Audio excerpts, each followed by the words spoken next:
Number 3 is Legislative File 3870, which is a resolution of the Miami Historic and Environmental Preservation Board pursuant to Section 23-4 of the City Code of Ordinances, approving or denying the preliminary evaluation of local designation as an historic resource, a multiple property designation in Coconut Grove Village West, considering the data and criteria provided for in Section 23-4 for a preliminary evaluation for the multiple properties listed on the attached Exhibit A incorporated herein, and further incorporating the staff analysis in the attached staff report entitled Exhibit B with the following findings. And Mr. Chair, since the title was originally drafted, it has been updated by city staff to enumerate the individual addresses which are being considered for designation. So I will now read the updated title. Again, it's file number 3870, a resolution approving or denying the preliminary evaluation of local designation as an historic resource, a multiple property designation including the following properties: approximately at 3057 New York Street, 3102 Hibiscus Street, 3146 Hibiscus Street, 3242 Charles Avenue, 3250 Charles Avenue, 3295 Charles Avenue, 3298 Charles Avenue, 3325 Charles Avenue, 3388 Charles Avenue, 3418 Charles Avenue, 3420 Charles Avenue, 3427 Southwest 37th Avenue, 3447 William Avenue, 3475 Hibiscus Street, 3477 Hibiscus Street, 3508 Hibiscus Street,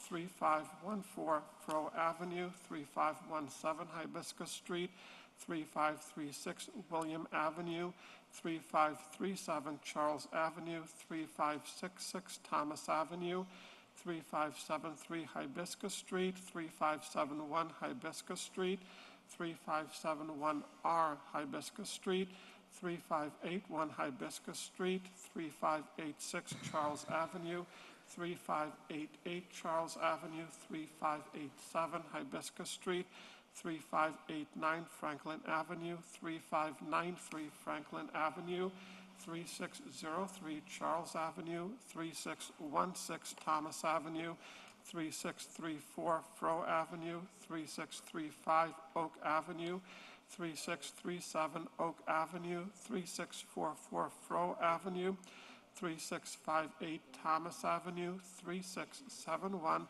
William Avenue, 3673 William Avenue, 3727 Thomas Avenue, 3738 Oak Avenue, 3746 Washington Avenue, 3748 Washington Avenue, 3758 Fro Avenue, 3760 Fro Avenue, 3769 Florida Avenue, 3790 Fro Avenue, 3797 Washington Avenue, 3802 Oak Avenue, 3821 Oak Avenue, 3822 Oak Avenue, 3826 Oak Avenue, 3837 Thomas Avenue, 3859 Washington Avenue, 3875 Washington Avenue, 3963 Washington Avenue, 3893 Washington Avenue, 3817 Washington Avenue, 3634 Fro Avenue, 3628 Fro Avenue, 3281 Florida Avenue, 3541 Plaza Street, 3543 Plaza Street, 3820 Oak Avenue. And ladies and gentlemen, for the record, the list enumerating the individual addresses is what was published in the Daily Business Review and also appeared in the notices that went out to the individual homeowners and the net offices. But before we proceed, since we have an updated title, which is slightly different or more detailed than what we have in the agenda, I am going to respectfully ask the board for a motion and a second accepting the updated title. Is there a motion to accept the updated? I make a motion to accept the updated title. Title? Yes. Second.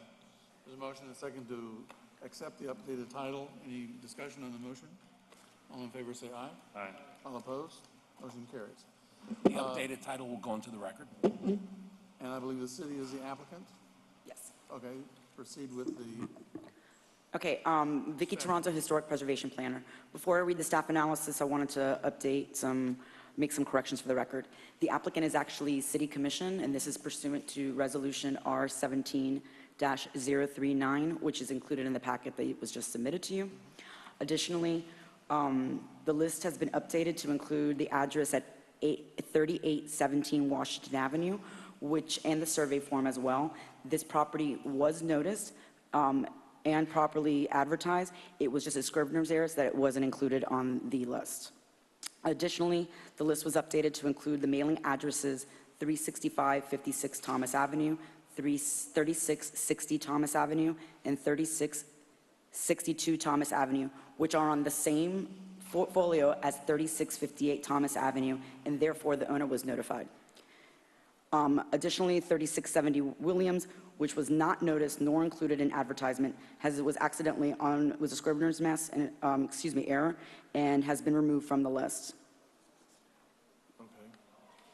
Now, so is the list that we were just handed, is that correct? Correct. That is the updated list that would be applicable for the staff analysis and what would be updated in the preliminary designation report. Oh, okay. And Dr. Hopper, I did distribute a list to the individual board members before, Yes, so you do have a hard copy. okay. Okay. Go ahead. Okay, general information request. Pursuant to Section 23-4A of the City Code of Ordinances as amended, the applicant is requesting a preliminary evaluation for a multiple property designation of wood frame vernacular residences in Coconut Grove Village West, consisting of 35 properties located on parcels zoned T3R, Suburban Transit Zone, 15 properties located on parcels zoned T3O, Suburban Transit Zone, and 1 property zoned T4L, General Urban Transit Zone, within the Neighborhood Conservation District, NCD2. The subject properties are located within the boundary of Byrd Avenue to the north, McDonald Street and Main Highway to the east, Jefferson Street to the west, and Marlar Avenue to the south, and the Coconut Grove Net Office. For the record, the map also has been updated. That is in your packet as well. Background. On July 27, 2017, the City of Miami City Commission, pursuant to resolution number R17-30390, proposed the historic designation of the area known as West Grove in recognition of the historical and cultural importance of the area to the City of Miami, and directing the city administration to proceed pursuant to the provisions of Chapter 23 of the Code of the City of Miami, Florida, as amended. On November 16, 2017, the City of Miami City Commission, pursuant to Ordinance 13712, approved an amendment to Chapter 23 of the City Code of Ordinances for the City of Miami, Florida, as amended, entitled Historic Preservation, to provide definitions and establish provisions for multiple property designations, providing for applicability in the NCD2 and NCD3 districts as provided herein, containing a severability clause and providing for an effective date. On Saturday, March 10, 2018, a meeting was held with property owners, residents, and the community to discuss the proposed wood frame vernacular residential structures of Coconut Grove Village West as a multiple property designation. On Monday, March 12, 2018, a second meeting was held with property owners, residents, and the community. On Thursday, March 15, 2018, notices for the third meeting were sent to property owners and the subject properties via regular and certified mail. On Tuesday, March 20th, 2018, at the request of property owners, residents, and the community, a third meeting was held. On Friday, March 23rd, 2018, notices were sent via certified mail to property owners, informing them of the April 3rd, 2018 Historic and Environmental Preservation Board meeting, where the proposed multiple property designation will be reviewed. After said notice was sent, preservation staff determined the properties located approximately at 3634 Fro Avenue and 3893 Avenue do not meet the criteria and therefore have been removed from the list of properties to be considered for the preliminary designation. As of March 26, 2018, the Preservation Office has received 1 letter of opposition attached hereto as Attachment A. Since that time, we have received more letters of opposition, and they have been included in the packet that was submitted to you and onto the record, and one letter of support of the project. Analysis. The following is a review of the request pursuant to Section 23-4A of the City Code of Ordinances and the Secretary of Interior Standards. The General Information and Comprehensive Plan section of this report is hereby incorporated into the analysis and its corresponding criteria by reference. The wood frame vernacular residences in Coconut Grove Village West multiple property designation consists of approximately 51 parcels with residences built between 1911 and 1941. The wood frame vernacular residences of Coconut Grove Village West are associated with the overall establishment and continued settlement of the area by Black Bahamians, African Americans from the South, and their descendants. These wood frame structures are associated with the community's contributions to the development of Coconut Grove. Although some alterations have taken place over time, they have been sensitively undertaken and built using appropriate methods and materials. As such, the properties retain sufficient integrity of design, setting, materials, workmanship, feeling, and association to be included in the multiple property designation. The Preservation Office concludes that the provenance and history merits further investigation. Currently, the property may be eligible for designation under the following criteria as numbered in Section 23-4A contained in Chapter 23 of the City Code of Ordinances. Criteria 3, exemplify the historical, cultural, political, economical, or social trends of the community. Number 4, portray the environment in an era of history characterized by one or more distinctive architectural styles. And number 5, embody those distinguishing characteristics of an architectural style or period or method of construction. However, the Preservation Office staff notes that further significance could be established during the research process. Findings consistent. Pursuant to Section 23-4A of the City of Miami Code, as amended, and the Secretary of the Interior Standards, the Planning Department recommends that the preliminary evaluation for the wood frame vernacular residences of Coconut Grove Village West as a locally designated multiple property designation be approved so that further research can be conducted. This will allow staff the time necessary to conduct the additional research required to finalize the analysis as to the significance of the structures. Thank you. Is there anyone from the public wishing to speak on this item? Please come forward and give your name and address for the record. Okay. And limit your comments to 2 minutes. That's fine. My name is Talisa Henry McQueen, and my address is 11105 Southwest 161 Terrace, Miami, Florida 33157. But I'm here today on behalf of my grandmother who lives at 3671 Williams Avenue in Coconut Grove, Florida, as she is 87 and she could not come to this forum. So my comments are really concerns, and my concerns are basically twofold. One, will she be priced out? Because if this becomes a historic neighborhood and there are provisions that have to be taken, who's going to undertake the cost, and how is she going to be able to afford it with her taxes and property insurance? Because those things are my concerns. And two, if and when she leaves and we choose to sell the property, will we be limited because the buyer is now limited with what they can do with the property, as this new designation might alter what a buyer could do with the land space that is available? Because as of right now, her land is more valuable than her home, and we understand that, and we're really concerned about her future there. Thank you. Thank you.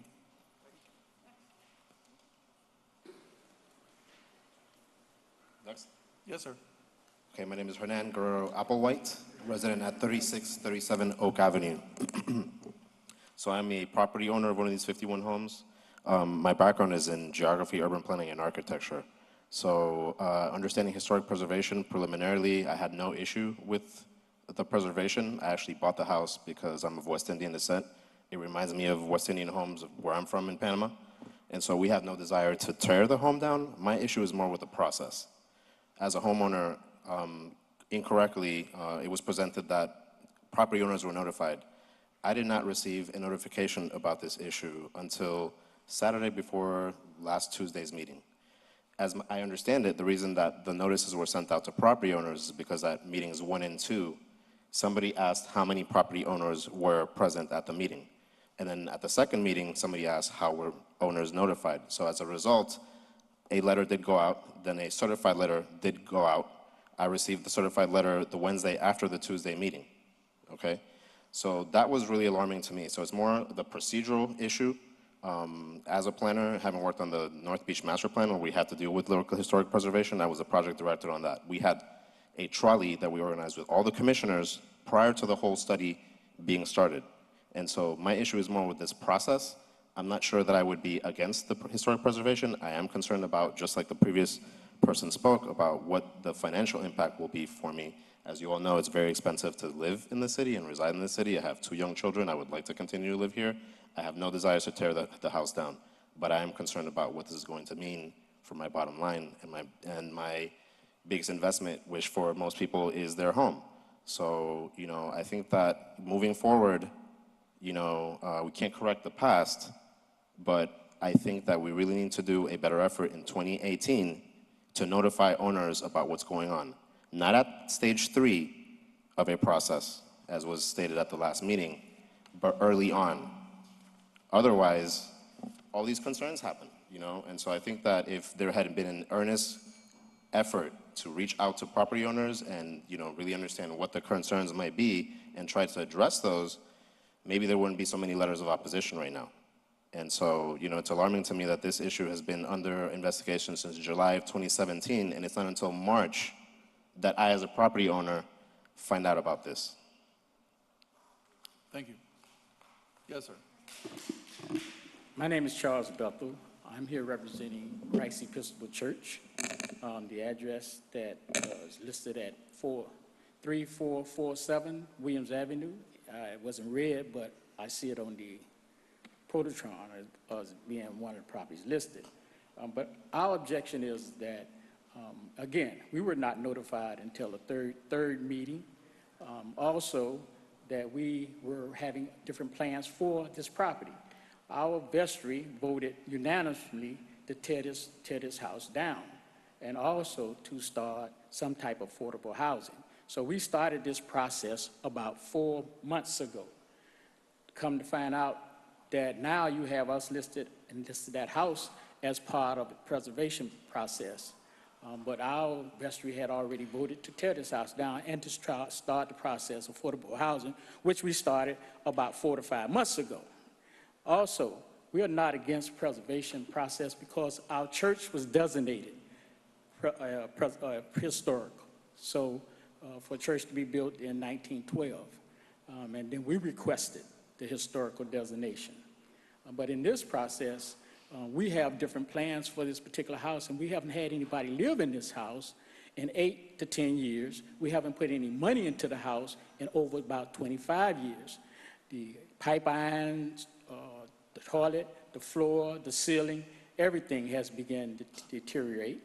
So we initially thought that we could better serve the community by taking our property and designate it for affordable housing, and we started that process. And we are a church that was started by Bahamian settlers. So, in that being in mind, we also would like to say to this board that we hope that you consider taking us off the list so that we may prepare to go forward in trying to help with the solve the problem of gentrification in the Grove and to provide Bahamian settlers or their descendants a place to live. I thank you very much for consideration. Mr. Chairman, before you go, would you give me that address again, please? The letter was submitted to, No, the address of the property you're the address was 3447 Williams Avenue. Thank you. Mr. Chairman, may I ask the gentleman one question Yes, before he sir. sits down? Yes, sir. Can you tell us how far along the church is in the process of the plans for demolishing and rebuilding? Well, we started this process about 4 months ago. We have talked to, we have hired a lawyer. We have also talked to an architect, and we've also talked to having somebody come along as well as to designate, to help us build affordable housing. So we're in the process of working out the process of working the plans out for affordable housing. We are just beginning to get to the process where we have our lawyer look at the different terms of how we can go about this process. I'm trying to pin down items that you've spent money on in that process. Paid We the spent lawyer, money on a lawyer. okay, and with the And- others, Beg your pardon? and with the others as well, or no? Well, the other ones come along with the joint partnership, and then they incorporate in terms of architectural structure and trying to present that later on to the city itself. We've started that process, and we have a joint partner. All right, thank you. Thank you, sir. Thank you. Yes, ma'am. Yes, my name is Rudine Nelson, and I live on, my address is 3673 William Avenue, and I've been living in this house for the longest, and I don't know why I heard about this, so I just heard about the houses, and I don't know what you're talking about, but anyway, this house, I hear about this meeting, and I just got here. And as my landlord is telling me about that the houses are supposed to be tearing down. I don't know what's going on, but in the life that this is an idea that I'm getting to. But as I'm getting here now, I'm just want to know is I have to move out of the house. No. Or what I'm saying, that's what I want to know because I don't have no place to go and my church is right around the corner. And I'm just want to know what's going on in it up here. So I'm just trying to find out. My landlord's sitting in the middle, right here. That's my landlord, the Simpson. And I just want to know, because as I'm going to this meeting and stuff, I don't know what's going on. I just want to know what's going on in life, you know. Somebody could tell me. You won't have to move. This is only to see if this is only, No, I'm a renter. I don't own no house. yeah. This I will have don't own nothing the to do house. with whether or not you'll be able to rent there or not. It's Okay. only the first step in making it a historic resource within the city. And that will not change any living arrangements for you. Well, that's what I want to know, because I rent. I don't own no house. I just live in a rental house. It won't change. Okay, thank you very much. I'm sorry for in the journey of property. Thank you. Thank you. Yes, sir. Good evening. My name is Sam Van Leer. I'm president of Urban Paradise Guild, 13400 North Miami Avenue. The Grove has always been part of my life. I went to Carver Middle School. I lived in the Grove for 20-plus years as an adult, 5 of those in the West Grove. The nonprofit I run has weekly projects in the area at Vizcaya. A neighborhood is a living thing, and it's made up of the people, the places, the trees, the buildings. And the historic fabric of that neighborhood is made up of the things that go beyond the span of a single human lifetime. These are the family traditions, the memories that are preserved, the organizations and churches, the buildings and the trees. And as I walked and biked around the Grove, I was always struck by these wooden structures and the history that still lived within them. Family meals, loving families growing up together, raising their kids. 30,000 family meals. It's hard to know, but you can infer. And they're beautiful in their unique way. Without protection, the historic West Groves are nothing but knockdowns, and their destruction is virtually assured.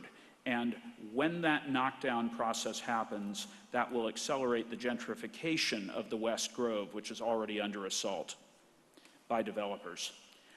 If you look at the Central Grove, too many homes have already been taken down, and they've been replaced by these generic townhomes behind automatic gates that all look alike, with no real significance and character to them.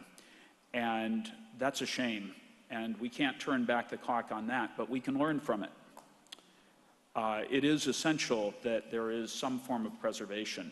My main concerns are the process itself and the gaps in this process. People need to be integrated into it so that they can speak. The other is that they've been maintained and modified by working families who have limited costs of ownership capability. And this tradition is literally built into the homes themselves. It's what they're made of now after 100 years. And that tradition needs to live on. I suggest that any preservation ordinance should allow the current owners and their descendants to continue this tradition of ownership and maintenance as long as they own them, except where financial support is available to them for additional historic preservation. Thank you. Thank you. Yes, sir. My name is J.B. Diedrich. I own 2 duplexes in the Grove, 3758 Froh Avenue and 3475 Hibiscus Street. I want to thank you for listening to me today and for having such wonderful concerns about the Grove. I learned about this on March 19th through this certified letter that I had to attend the meeting the next day. I had less than 24 hours notice, basically. I've owned these duplexes. First of all, I'm from Haitian descent. I was born in Haiti, and my family is Haitian. My purpose of buying these duplexes was to turn into Caribbean homes fully, not the old worker housing, cheap rentals that they were, but to beautify them. I understand that this process might put limitations on what I want to do with these homes. I don't plan to knock them down, but I don't want anybody telling me what I have to do and what I can and cannot do with these properties. I've owned them for almost 17 years, and I have put a lot of blood, sweat, and tears and put up with a lot of crazy stuff in order to keep them alive. The city tried to knock them down. They gave me the repair or demolish. I've spent a fortune keeping one of them in particular up because they wanted me to demolish it. A squatter ran off my tenants and basically took over and pulled the copper out. I have replaced all the piping now. I have permits open. I have replaced all the piping. I have replaced all the electrical. I have done everything that I can. And that's not an original home, because as I was fixing it up, I found stairways in the very center underneath the home. So that means they've been modified. I want to keep them beautiful, but first of all, the process stinks. And people are coming to tell me, basically, what I have to do and why it's so important. And I really have an issue with people who are not stakeholders, who come from outside, other states, other cities, other places. Designate your homes historic if you want to. I would love to be able to opt into this, but I want to have the pride and honor to opt in rather than have to fight to opt out. Thank you very much.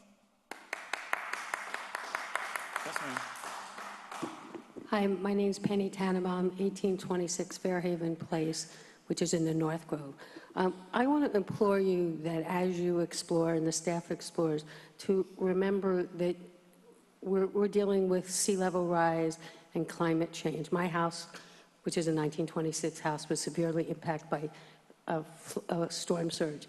These houses are kind of primed to sometime, I don't know if it's in 10 years or 20 years, are going to need to be risen up, and they're doing that to historic districts in New Orleans and Texas areas, and that you make sure that you provide guidance in whatever you do that allows that to happen. It also, being designated historic, helps get federal funding from FEMA to do the raising of these houses.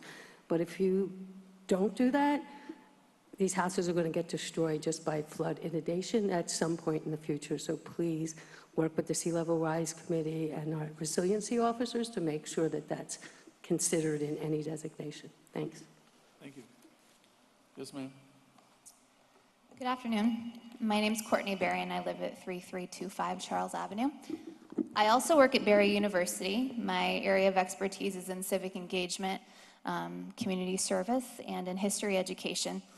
And for the past 5 years, we've worked with Dr. Marvin Dunn. I'm sure many of you know him. He wrote the book Black Miami, as well as many other publications that have to do with the contributions of people of color in the state of Florida. And we have led tours with Dr. Dunn for our undergraduate student population, many of whom are students of color, and we have gone on a tour through Charles Avenue and other parts of the West Grove. What I find really compelling is that for my students, when they have that experience, particularly the students of color, they have an emotional experience afterwards, and they say things like, I didn't know that my people contributed to the history of this community. I didn't know that before segregation, there were Black people who were building, who were making loans, and who were contributing to the business community. And what a lot of those students have done after being on that tour is they've gone on to work for nonprofits. They've gone on to work with young men of color in particular in a way that's positive and affirming to their identity. What we know about civic health is that Miami-Dade County rates last in the nation for a series of studies that have been put forth by the University of Florida, University of Miami, and others. And a key indicator of civic health is civic identity. There are very few places in this county that preserve the history of the Bahamian and African American communities, and to ignore that and to miss the opportunity to preserve this history would be a travesty that really flies in the face of social reconciliation, preservation, and truth and reconciliation. So from the point of view of an educator who works in the areas of civic health, this is a resource that is valuable to our young people, as well to our researchers. So I implore you to preserve it. Thank you. Thank you. Yes, sir. Hello, my name is Tyler Greenan. I live at 4160 Crawford Avenue in the Grove. I own the duplex at 3837 Thomas Avenue. Together with my wife, we're investors with several properties in Coconut Grove. But I thought I'd tell you my background first. I grew up in the Grove. I went to Coconut Grove Elementary School. I went to Carver. I went to Ponce. I went to Coral Gables Senior High School. I recently went to my 30-year reunion where I saw people from Mrs. Mady's kindergarten class. I have an architecture degree from the University of Miami, where I also took classes in historical preservation. I went into the retail world, but I have rehabbed and restored several homes, including homes in historic districts. I moved away from Miami for about 20 years and returned with my wife and my daughter in 2013. At that time, we started to invest in Miami real estate. Again, like I said, several properties in the Grove. I would believe it was before this board that you reviewed the proposal to make St. Gaudens and Bayview Road a historical district. I grew up on Bayview Road, and I actually own 3670 St. Gaudens Road. This house was built in 1926, and by all rights, it should have been demolished. It was termite infested and rotten to the core. I restored it instead, and if I can ever get the permits closed out, hope to move into it with my wife and daughter. I've recently repurchased the apartment at 3600 Grand Avenue. And if any of you have gone past it, I hope you appreciate the work that we've done improving the building and the neighborhood. I'm telling you these things so you know that I'm an investor, but I believe that I'm an investor with a social conscience. The proposal to create the historical homes listed here will have a severely negative impact financially on my investment in these properties. I purchased this property with the intention of demolishing these and redevelop the land with an architectural style appropriate to the rich Bahamian culture that we have in the West Grove. While preparing for the future development, I've kept the rents artificially low for the long-term tenants who have been there. In addition, I bought the property adjacent to this, so with additional cost to it. I respect the request to not be included in these 51 homes selected in this proposal. I believe that all tear down is not bad. If you come back with something better, provide better housing that can go in there with increased property values, it's not a bad thing. I had several other things, but if my time is up, I'll thank you for your time. Before you go, give me the addresses again. 3837 Thomas Avenue. Thank you. And let me just throw this out there too. It is a duplex. I'd be perfectly happy to say one of them is in very bad condition. Can I take that down, restore the other, and then also recoup some of my investment by building a new home there? Thank you. Mr. Chair, I have a question for the speaker. Were you satisfied with the notification process by the city? Just like many, I didn't know about it till last minute. I happened to open a letter and was like, wait a second, that's like within a week. One of the certified letters notifying of the meeting actually came after the meeting had happened. Okay, thanks. Thank you. Mr. Chair, if I may, because there's been some mention of the notice, I just want to put on the record, just so it's there, what the code provides. at least 10 days prior to the hearing at which the board will consider the preliminary evaluation. The owner of the property or his designated agent or attorney on file with the city, which is the subject of the proposal for designation, shall be notified by certified mail of the board's intent to consider preliminary evaluation. Then it goes on, I'm not going to read the whole thing verbatim, but then it goes on to say, for historic districts where there are more than 50 properties, and I believe this one is 51 or 52, the owner shall be notified by first-class mail and by the published notice. Okay, then. Who was first? Okay. Thank you to the HEP board. Please give your name and address. My name is Michael March. I own 2 duplexes in the West Grove. The folio number for my tax purposes is 3586 Charles Avenue. I'm lucky enough to live on Charles Avenue. That's your address?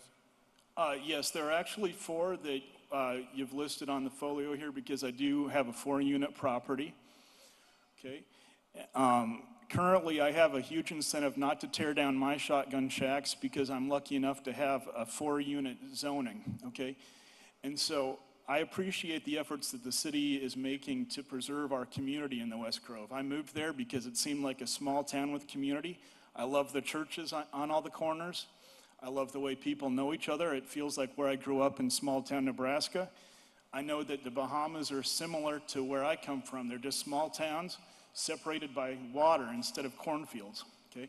So I want to keep my shotgun shacks, but I do not want to be designated historic, and my reason for that is because it deteriorates the value of my property values, and I'm trying to protect my property rights while still expressing my gratitude to the city for their efforts in trying to protect the West Grove, okay? So my concern with the designation is that should I sell my property one day, that the person who buys my property may not want to be a landlord like I'm a landlord. They may want to have a family, and I currently have 4 one-bedroom apartments. And so my incentive at the time being for not tearing down is that my understanding is if I tear down, I can only build a single-family home. I can't tear down and build 2 fancy new condos like you see in other parts of Coconut Grove with the fence around it and 0 lot line. Okay, so I don't want to see that happen. I think we already have a lot of good protective measures for Charles Avenue. I'm excited about the developments there. Some friends have reached out to me since my letter was published, and I've learned about the NCD2 overlay, and I think that that's making good. Okay. You can finish your sentence. I think that the new construction on the Grove is being built in a similar style, and I'm impressed by a lot of the new construction. And that, to me, is zoning in progress, meaning successful zoning, in that they're making the new construction match the style. But I think the designation should be opt-in only, like the other speakers. Thank you. Yes, sir. Hello, my name is Warrior Troop, 3420 Charles Avenue. I'm a native of Coconut Grove. I'm here to represent my mother, Bobby Mickens. We have a historic home, I guess you may say that. But my concern is, what's going to happen when it's labeled at that? Will the property taxes increase? They won't increase? They will not. If they want to sell their home at some particular time, will they get the market value for their homes? Depends on... Meaning, if it's a historical site, say for instance, my property worth $800,000. Is it going to sell for that, or is it going to say, well, it's historical, it sells for $300,000, or can I sell it?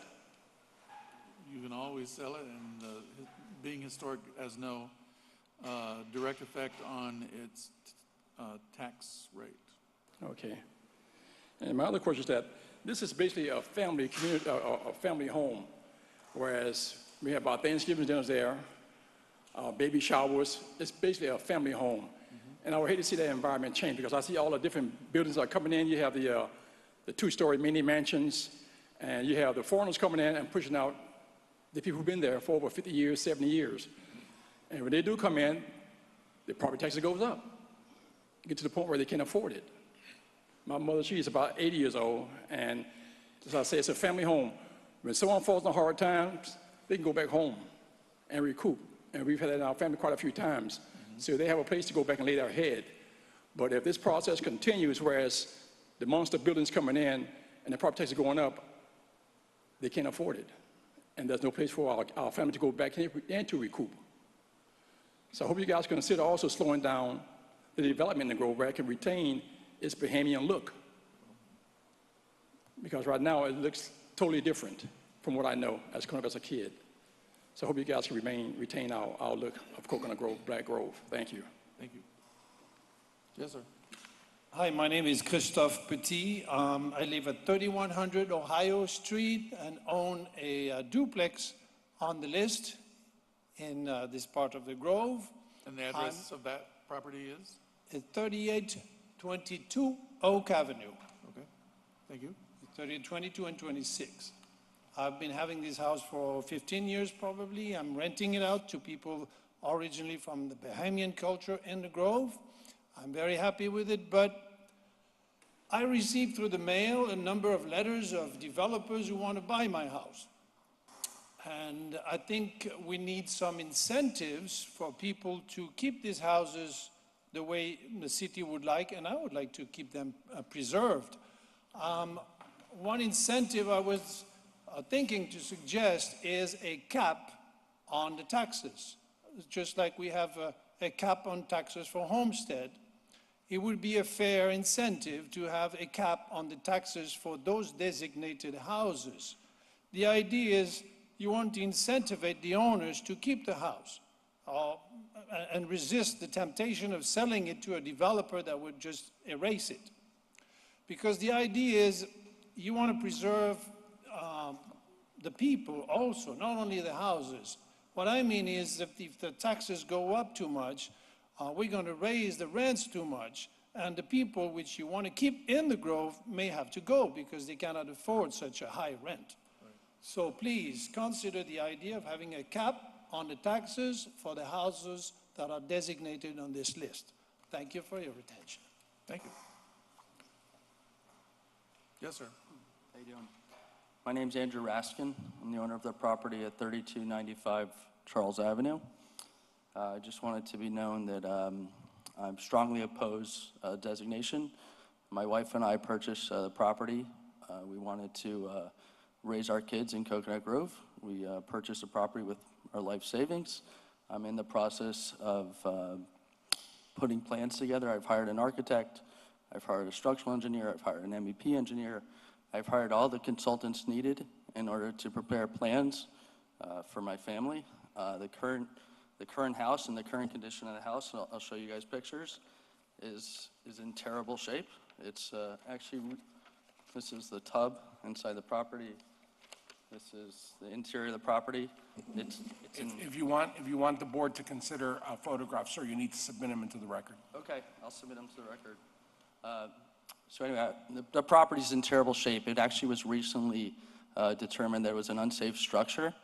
And so in that process, they've given me 90 days to determine what I need to do with the property. From what I understand, I either have to repair the property or demolish it at my election.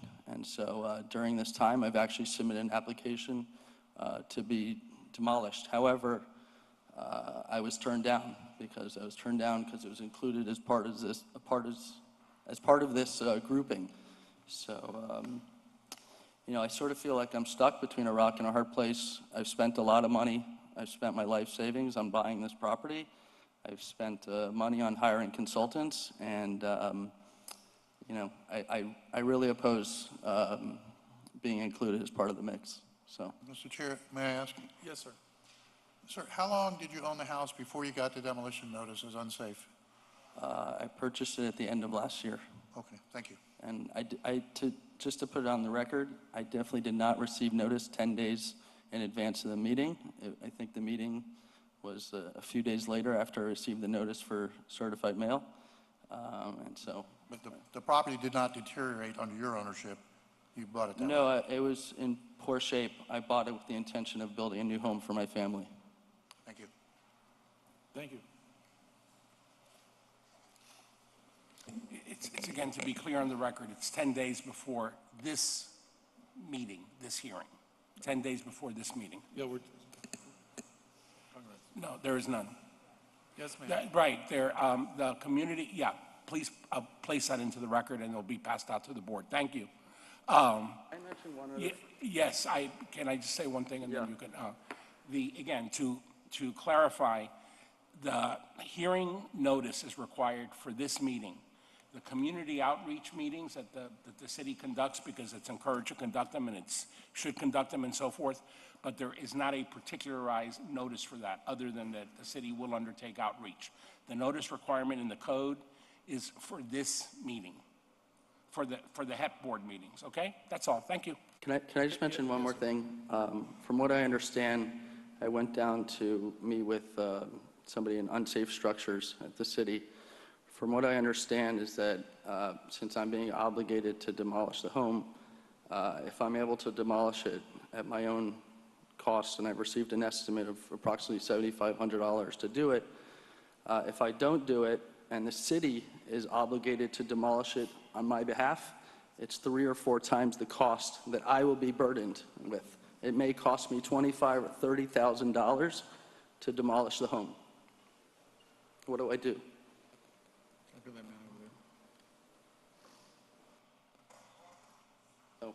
So I oppose. Thank you. Yes, ma'am. Good afternoon. My name is Beverly Counts Rodriguez. My family has been in Coconut Grove since the late 1800s. Always loved living there, although personally I live in another part of Miami. Now my family still lives there. Did you get your address? The address that's on 3517 Hibiscus Street. Your address. My address? Your address.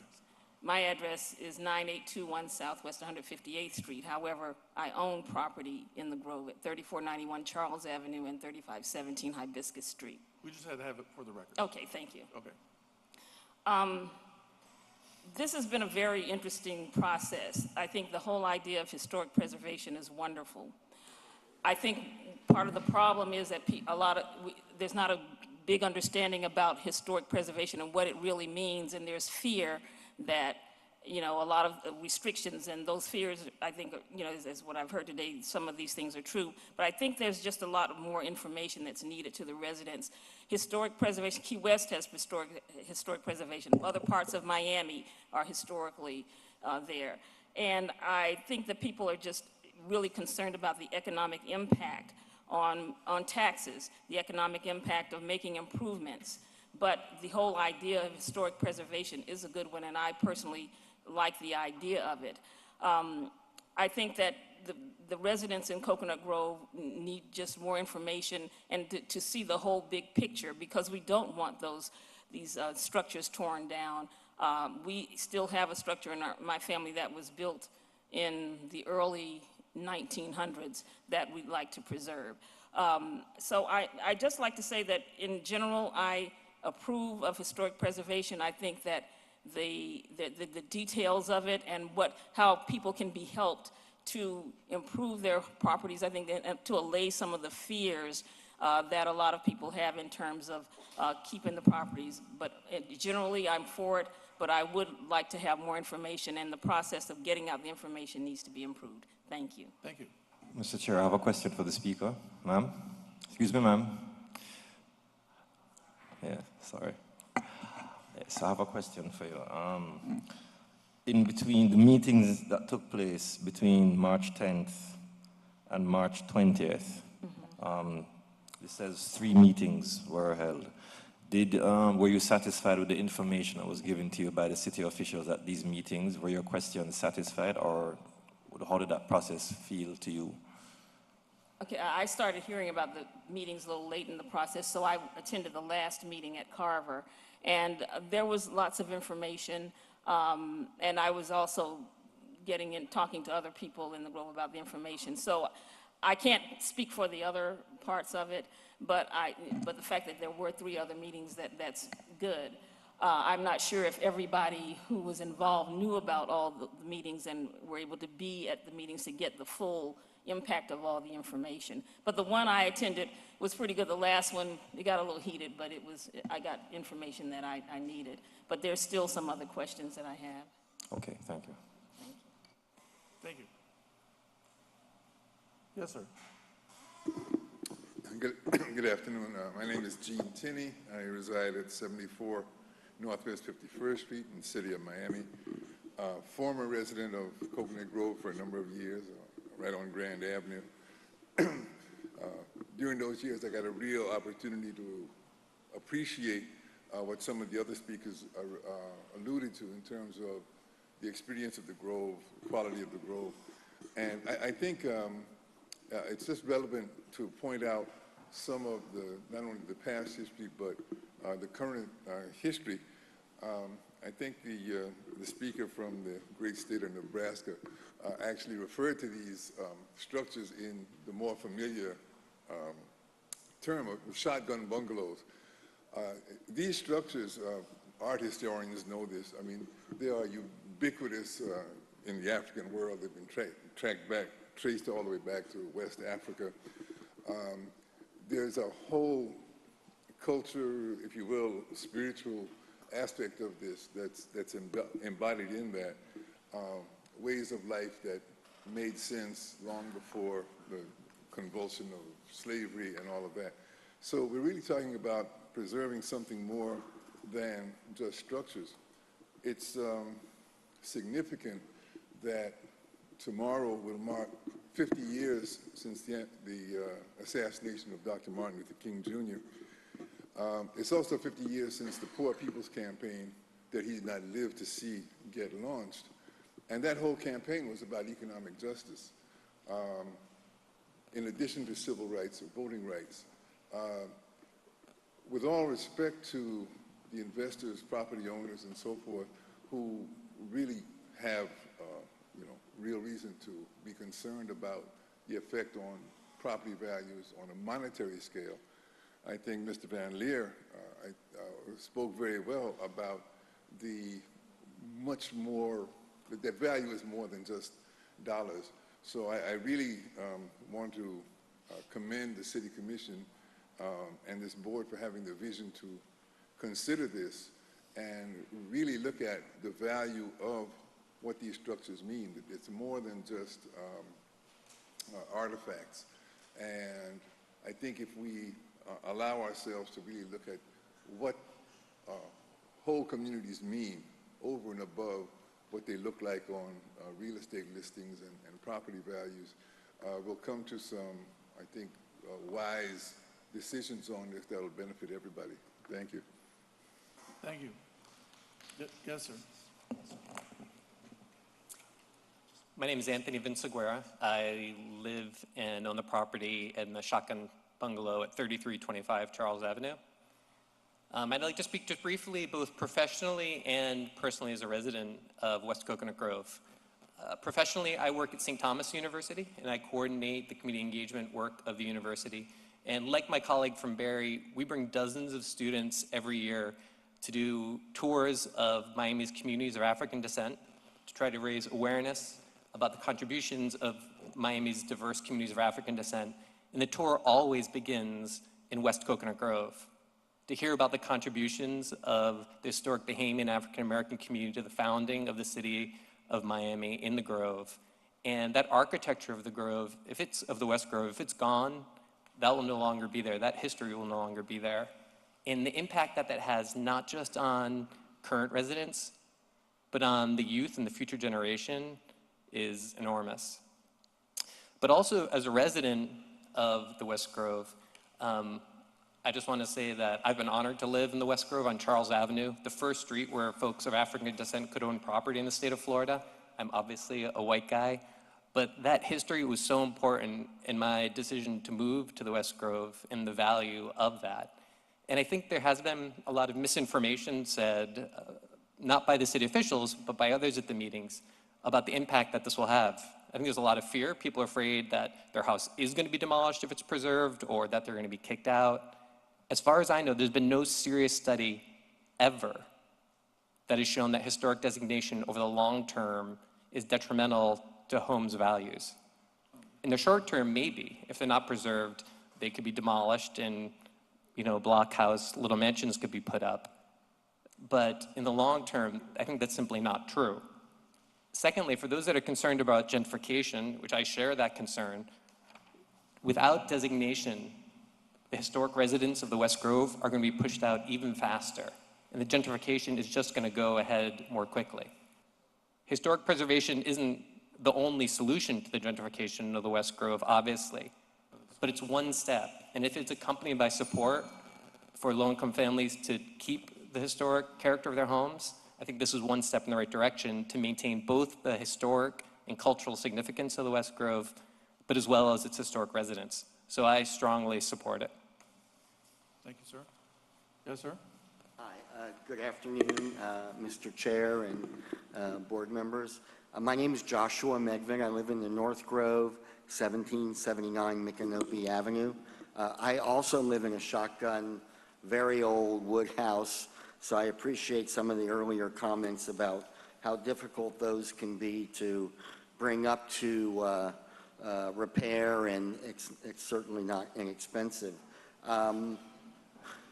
I am in favor of historic preservation, but I am not in favor of a governmental entity requiring or designating one's home, which is their major asset, and usually their life savings are sunk in it, to be designated due to the restrictions that come with it. For example, there may be many members of the West Grove area who are longtime residents who they can afford their houses, their property taxes are not going up precipitously because they have Save Our Homes, and at most their taxes can go up 3% a year. For those who are renting from people who are not living there, the gentrification and the development that's going on in the West Grove is going to make rents more expensive. However, I do think that for those people who, if there was a forced designation of historic to their property, and maybe they are in a group of homeowners that want to sell and make as much as they possibly can when they sell their home, which frankly every single homeowner in the city of Miami has the same exact goal, why should this particular group of residents in the West Grove be told that they can't have the opportunity to maximize the value of their home and lot when they sell it because a developer may want it to build a new structure? I'm totally in favor of voluntary historic preservation. I think it's absolutely unfair and not equitable to force it on someone. I also think it should be considered that the Bert Harris Jr. Act does prohibit uncompensated partial taking of an individual's property rights, and I don't know if the board has considered that. Maybe that's something to consider as well. Thank you so much.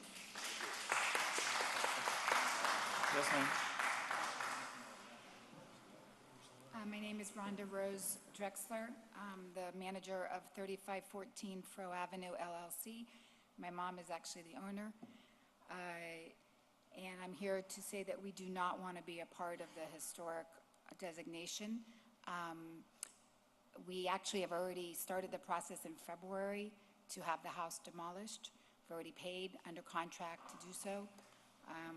So I would, number one, I don't even know if we're still included because of that, but I would like clarification on that, if there's any, how we're supposed to handle that. You would have to ask the preservation officer. The question was, sorry? We already applied for the permit for demolition in February. Yep. And I just wanted to, and paid, we're under contract with somebody to do that for us. And so I just wanted to make sure that we would not be included because we would be, already had started. Well, that is something that we are unaware of at the moment. We're certainly happy to look into it, but my understanding is if there's an act, if it's actually in process, if the permit is actually being pulled, then this will have no effect on that, but it's certainly something that we'll look into. Okay, so who should I talk to make sure that that's... You can speak to us and we'll look into that for you. Okay. And this is why it's important to have these meetings and because sometimes things like this do crop up. And I think we have pointed out from the start, and a lot of people have taken us up on it. We have received numerous calls. We have gone out to see numerous properties at the request of owners. So we really have made ourselves as available as we possibly can to speak with, try and educate, and address any of these concerns. So, you know, this is a good time to make that point, that we are here and we are available to speak with people, go out and see the properties. You know, so all you have to do is contact us if you have any questions or any concerns. Thank you. Thank you. Yes, sir. Javier Gonzalez, 3622 Solana Road. It's funny, I wrote a big long letter and it had all of these little comments, and most of the folks have already touched on it. Staff did a great job in instructions from a city commissioner that had no community outreach when this whole concept came to fruition a year ago. The community was caught by surprise, and then we had these last 3 meetings. I was at the first 2, and I heard about the third one. So I think one of the big concerns that you're hearing from everybody in the audience is that there wasn't no notice. There wasn't enough notice. Even though the city did a great job with the instructions that they were given, the community, I think, feels that just wasn't anything out there. Also, I think you're starting to hear a lot about this mandated historical designation. I'm all for historic designation, but it should be voluntary. If not, it's just a taking. All you're doing is forcing, you know, our property rights. And I'm going to go a little bit further, and it's funny that she was here.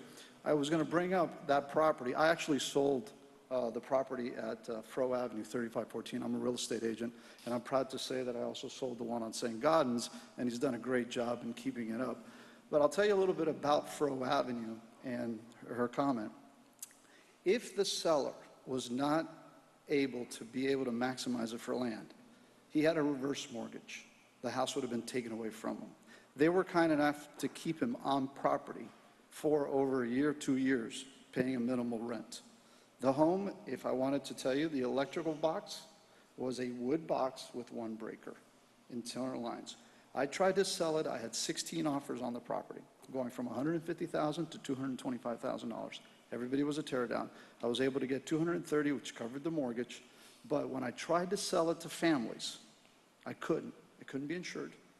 It could not be even, you couldn't even get anything for it.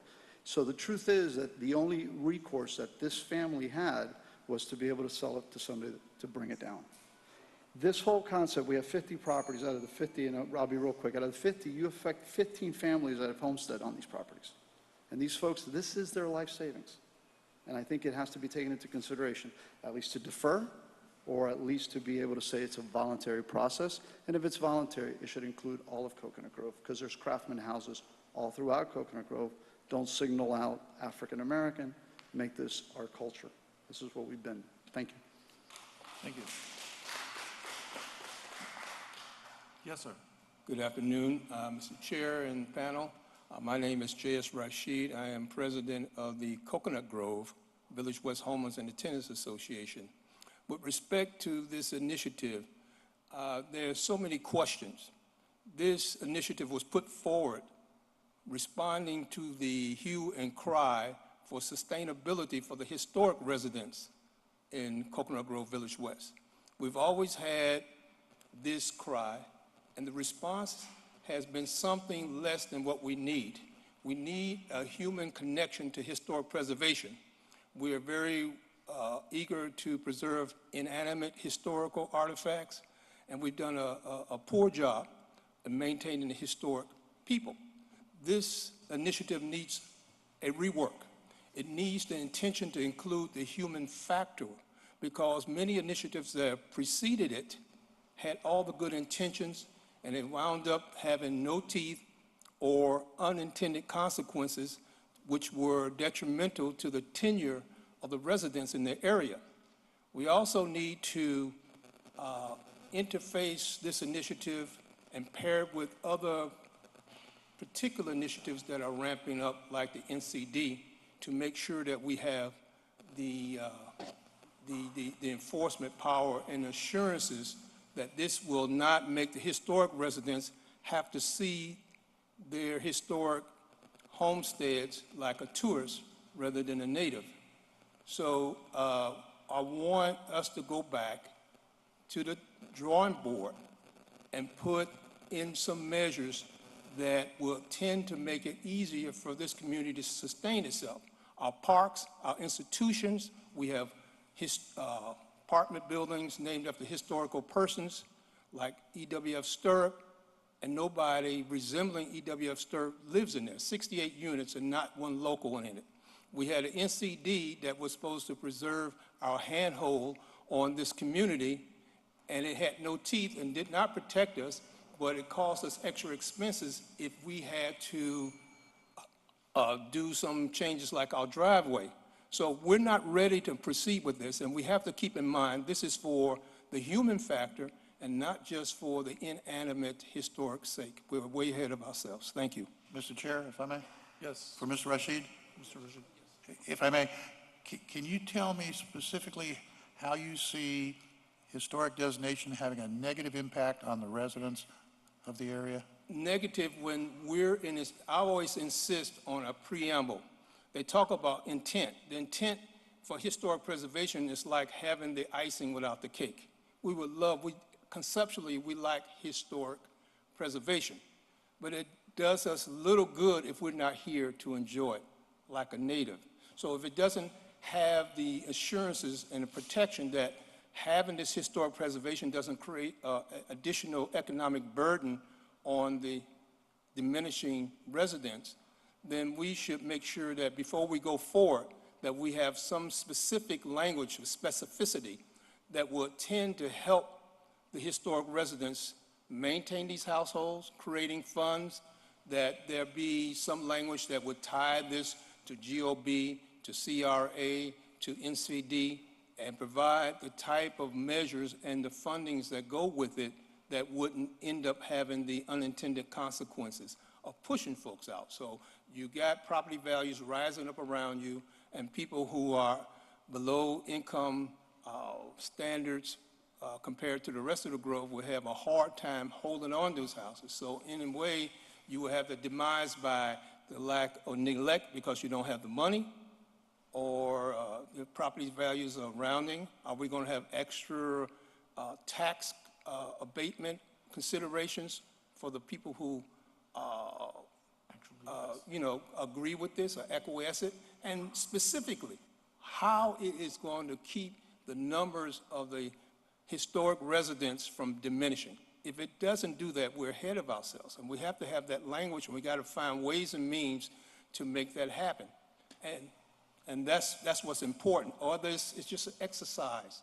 It's just really an exercise. We're not ready for that. I've seen the explosion of all these townhouses in the area, and I know people get pushed out. Do you see is it your understanding that as these townhouses come in, the property values and hence the taxes will go up on these properties being proposed to be designated as historic? Unless we specifically and with forethought go into this and try to address that issue, we might be subject to it. We don't know what we don't know.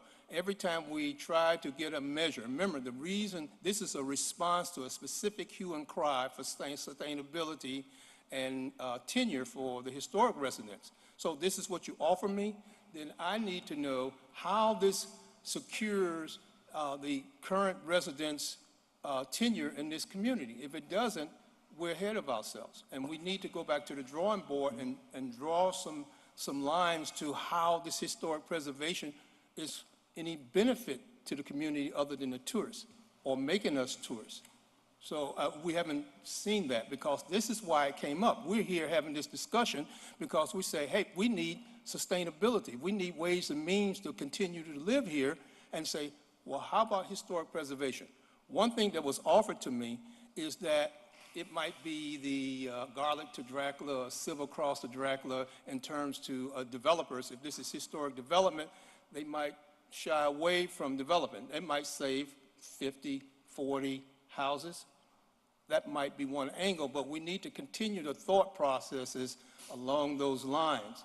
They're saying how this is going to not only preserve the historic structures and culture, how is it going to help preserve the tenure of the historic people?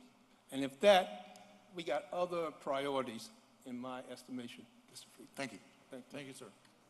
Yes, ma'am. Mr. Chair, if I may, just a procedural matter. A prior speaker, Mr. Gonzalez, asked us to put a brief letter and some kind of real estate offering document in the record, and we will, but really just going forward, nothing can go into the record that someone doesn't present to the board, just to be clear. Thank you. Okay. My name is Heather Marinos, and myself, along with my husband Nick, we own and live in the first property that's on the list, 3057 New York Street. It was built in 1928. It's in excellent condition. We are very, very proud of its heritage, and we wanted to go on record for saying that we are 100% in support of historic designation. That said, I personally believe that those who are opposed should be given the opportunity to opt out. Thank you.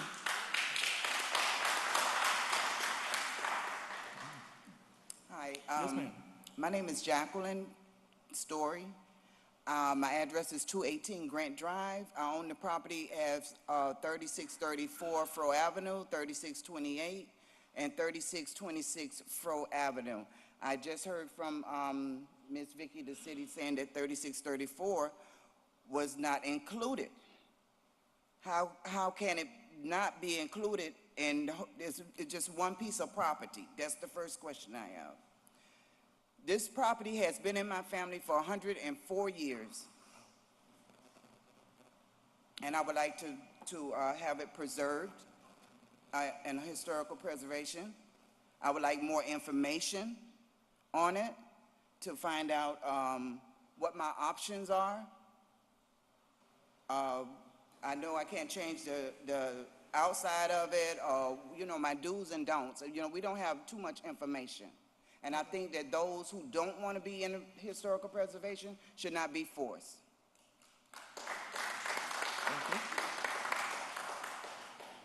Yes, ma'am. Good afternoon. My name is Kathy Parks Suarez. I'm for what's best for the community if this is what the people want. Address for the record. 4035 Battersea Road, sorry. Thanks. I'm for whatever the community wants. However, where's the money coming from? We put the cart before the horse, scaring people. Some of the people are really older and couldn't be here today. They had no idea this was hitting them. There's one person that I know never even signed for the certified letter yet. Thank you for deleting 3678 William. House has been torn down for over a year by the city, and that particular developer comes into the Grove, buys old houses, 100-year-old houses, and he never gets a demo permit. He takes the doors off and opens the windows and lets the house go, and I have pictures. It took a year to get the city to do something about it. A house that should have been preserved, a house that a family has been moved out of this community and moved to Liberty City because of 3410, 3420 being condemned, Hibiscus. And this family should be in the community because we're losing our kids. There are so many things wrong, but we don't do anything right. We don't ask us, we just do it. And that has been the issue for many, many, many, many years, for decades. Everybody comes in and says, this is what you need, this is what you want. No one asks, and that is not proper. I also have the minutes from July and October of 2017. Chair Hardiman was not for this. He had very serious concerns about this issue because he also has property in his district, and he's very worried about this. He also talks about in the minutes that this type of property only appeals to a specific buyer. You're limiting resale. I think the people have the right to make a decision. Opt in, but to tell people when they make a call to the city, yeah, you have property rights, get a lawyer, that's inappropriate, or that the Supreme Court is going to support our decision, that is really not right. So thank you. Yes, sir. My name is George Simpson. I'm at 3801 Thomas Avenue. I'm part of the Stirrup family.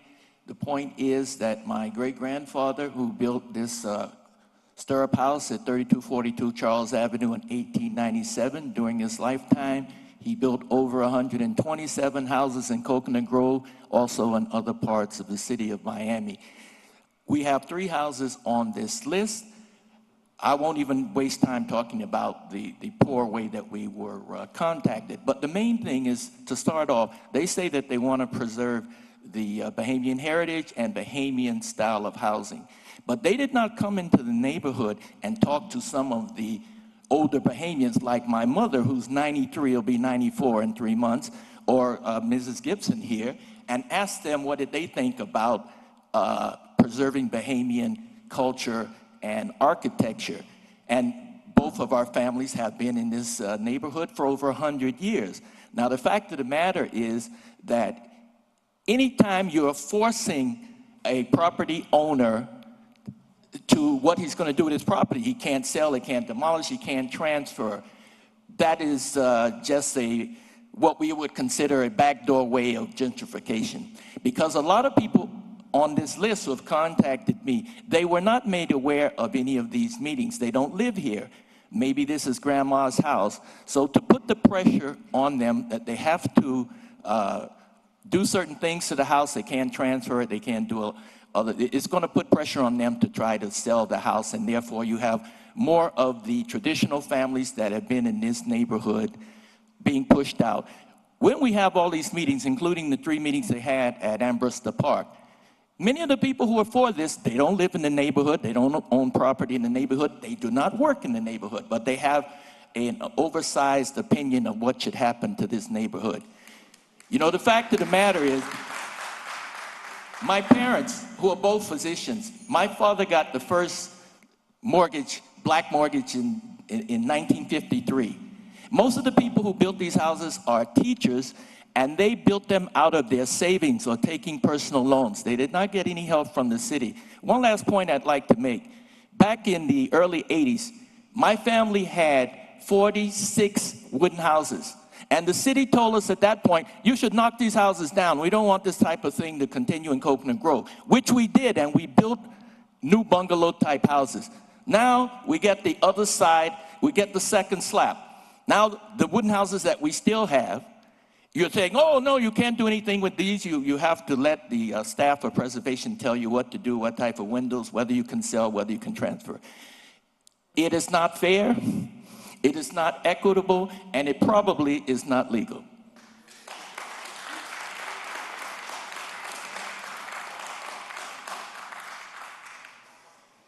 Good evening. My name is Barbara Mills. I live at 3637 Florida Avenue. It is not a wooden house, or what you all call a shotgun house. One of my questions, first of all, is why is it in West Grove they are called shotgun houses, but in other parts of the Grove, they are called cottages?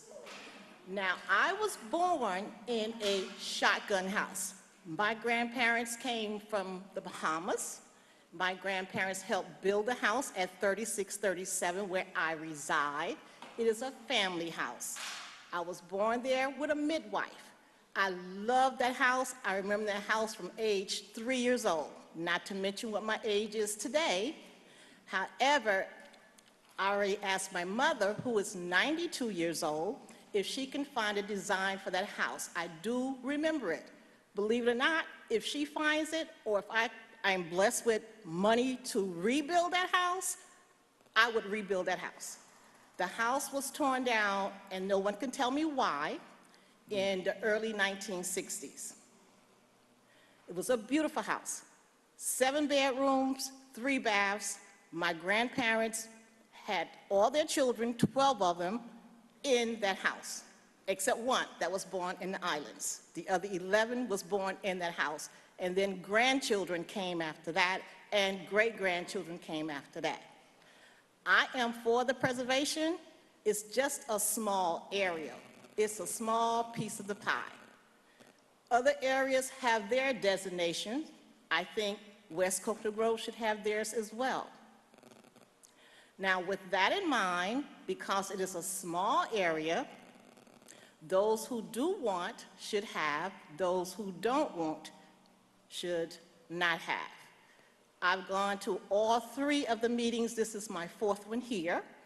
I was well informed. They did an excellent job as far as I'm concerned. They have a process that you go through, and I want to congratulate them because they did a very good job with informing. When someone makes a mistake, all you have to do is say, "I'm sorry." How many times must they say they're sorry because letters or information or flyers or whatever didn't go out in the beginning? I got mine, and I don't own a house, a wooden house, but others didn't get theirs. But I was able to attend all 3, and this is my 4th meeting here regarding it. I'm for preserving Coconut Grove, West Grove, Village Grove, whatever you want to call it. They have so many different names for it now that I feel that it should happen, and I would be very happy that it's happened. And I speak for not only the living who wants it, but for the dead who died for it. Thank you very much. Thank you. Yes, ma'am. Good evening. My name is Carol Henley. I live at 3277 Charles Avenue. I'm a granddaughter of E.W.F. Stirrup. I grew up in Coconut Grove, and I love seeing the area and so forth. But when I think of Coconut Grove, I don't just think of shotgun houses or wood frame houses. My grandfather believed that everyone, every family should have a house. And it was his mission to do that. And he built a lot of shotgun houses. But as time moved on, some of those houses he replaced with CBS houses. And I could still look at those houses and see the Bahamas and different people from the different islands. And what I'm saying is to keep that feeling. It doesn't have to be wood frame shotgun houses, but a certain types of houses. And through the years, Stirrup Properties we have built other types of houses. Right now, we have gone in partnership for a lot of money for the Stirrup House. And we have 3 other houses that are on that list. We're asking you to let us remove those houses, or for you to remove those houses, and let us redevelop those houses. And look at what we have done before. And I assure you, it won't be something that you won't be proud of. And we will still have our Bahamian heritage. Thank you. Thank you, ma'am. Yes, sir.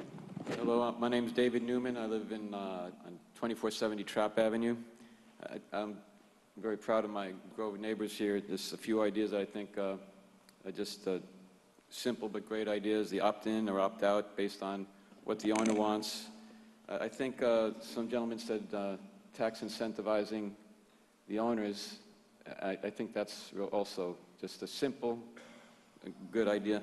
And I think that one of the missing links for me, and I think this last lady kind of was expressing it, was in the case where there has to be a house that might be chosen to take down, whether it's in total disrepair, it would cost too much to maintain it as a historic house, maybe to have some parameters so that it gets rebuilt with a Bahamian flavor or something like that. I don't know if the cost effectiveness of that, but certainly with all the architectural expertise that's in this community, there's got to be a way to make empty spaces or houses that have to be taken down replaced by something that saves the flavor of the community.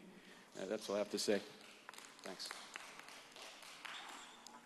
Good afternoon. Good afternoon. Mr. Chairman and members of the board, I'm Thelma Anderson Gibson, and I live at 3661 Franklin Avenue. And I'm here this afternoon because I heard about this in church on Sunday, that this house at 3447 William Avenue was on the list to be on the Historic Preservation Board. Mr. Bethel was up here earlier, who's the senior warden of our parish, and he told you about our plans for this. About 6 months ago, I was at a meeting where I heard that the churches owned over 20% of the empty lots in Coconut Grove. And Mr. Bethel was in that meeting, and a couple of months later, our priest got up and announced, along with Mr. Bethel, who's the senior warden. Now, I'm just a member. I'm not an officer or anything like that, so don't get me wrong.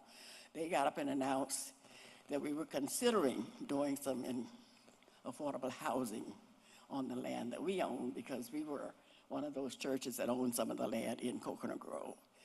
And I was so excited about that because we had a problem with trying to place people over the last year into housing in Coconut Grove, which has been a problem because they're tearing down some of the apartment houses and not replacing them with affordable housing. And so I am here really just to plead to this board to not leave 3447 William Avenue on that list of houses to be preserved. We're historical. The church is historic, and I believe in historic preservation. I believe that what our commissioner, Mr. Russell, the Honorable Commissioner Russell, wants is historic preservation for the area. And there are people who are excited about that. And I have nothing to say wrong with that if people want it. But for us, it's not what we need. And with the stirrup houses, I feel the same way with those that they don't want on the list. If we could request this board to just delete those from these 51 houses that the committee put on the list. And this is my prayer this afternoon, that you will consider deleting 3447 William Avenue, 3673 William Avenue, 3644 Froh Avenue from that list. And I thank you very much. Thank you, Ms. Gibson. Yes, sir. Good afternoon, Mr. Chair and Board. My name is Elvis Cruz. I live at 631 Northeast 57th Street. I've lived in a historically designated home since 1984. I have participated in the formation of 4 separate historic districts: MIMO, Morningside, Art Deco, and Palm Grove. Every one of those historic districts, when they were proposed, had naysayers who said the architecture was not worthy of preservation and that designation would be an economic burden. But all those turned out to be quite successful. There were some misconceptions I heard here today that historic designation requires an owner to do something with their house. That's not true. It does not require you to do anything to the house. Also, historic designation does not make your taxes go up. There are benefits to historic designation, such as the ad valorem tax exemption benefit, and the building official also can make allowances for construction because it is a historically designated structure. In working on a few of those historic districts, I tried to find evidence of a historic district that had failed, because I wanted to see what went wrong and how that process or how that failure could be avoided. I was never able to find an example of a historic district anywhere in the United States that failed. This particular area has, on the north side of Grand Avenue, a West Grove Pioneer Historic District that happens to be on the Coral Gables side that has been very successful. I'm surprised it hasn't been mentioned yet, or I haven't heard it mentioned. So that's an example of what this can become, and I would urge you to preserve the West Grove's history. Thank you. Thank you. Yes, ma'am. Good afternoon. I'm Linda Williams, live at 3523 Charles Avenue. I'm a member of this community, a resident of this community for a very long time. I appreciate the historical designation. I understand what it means. It will provide and sustain many families, but I also support that those that wish to opt out have that opportunity. I did attend all 3 meetings at Umbrister Park, and I even mentioned to our commissioner that it's important to consider the cost impact when something is designated. I would hope that funds would be available to owners of these properties ahead of time. Some of the properties need upgrade now. If not, they will later, and it will be substantial. That's not an option right now, and we're told that funding would come later after the designation. That is a concern for me because it will impact a lot of the residents and owners, especially those that are having difficulty now. So I am supportive of historical designation. It will slow gentrification, and I think the homes are worthy of being preserved for our heritage, our culture, our history. But again, this is just one step in the direction of preserving and slowing gentrification, but I think a lot more needs to be considered for Village West residents. Thank you. Mr. Chair, if I may. Yes, ma'am. I have a question. How many meetings did you attend? Pardon me? How many meetings did you attend? All three? I attended all three, including, and this is the fourth And meeting. was Commissioner Russell at the 3 meetings? He was at one meeting that I'm aware of. Okay, thank you. Thank you. Yes, ma'am. Good afternoon. My name is Linda Alger. I live at 2784 Southwest 29th Avenue. I was born in this city at Victoria Hospital, which, as we know, is no longer there. But I believe it's public housing there now. You know, I'm involved in advocating for transit, the Sea Level Rise Committee. I work on a lot of issues in the city. I want to see the city survive and last. And I'm proud of the bond we've just passed. But right now, I'm not proud of my city. I'm not proud of this process. Families are being punished because they've kept their house in their family for so many years. They will not have the same right as their next door neighbor, property owner whose house is not being considered for thematic multiple property designation. Quite by accident, I was at the hearing in October when Mr. Adams made the presentation to the commissioner, and he said, this is a new idea. This is a new process, thematic, multiple property designation. This isn't where one person says, I want my house declared historic, or one property owner that owns a historic type building. This is the city saying, we're picking out this designation, and we're going to force this group of people, because there is no opt-out, to be part of this thematic multiple property designation.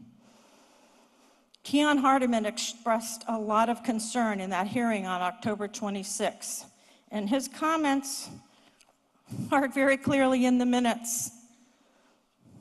He said, I feel the way this ordinance is written is favorable to those who favor preservation. Now, the ordinance had second reading in November and passed. And here we are today. There is no opt-out. And I was the one that spoke up in the first two public meetings because so few property owners were in that meeting. And I said, how did you tell people about these public participation meetings where they were supposed to learn more about this process so that they would know how to move forward? I was the one that spoke up. And so they sent a letter out to those 51 property owners so that the third meeting which they held, which had never been planned on being held, which they did at least listen to us and held a third meeting, and some more people found out about it. Word of mouth, we were trying to let people know. It shouldn't have happened that way. But like he told you, legally they didn't have to do anything for the public participation meetings. They only had to send a letter for this meeting. So that's why there's a lot of concern. I know I'm using up my time. I believe in economic justice. I don't believe this is economic justice. I believe this is telling a group of property owners, too bad, so sad. We're designating your house historic. Live with it. And thank you for hearing me out today very much.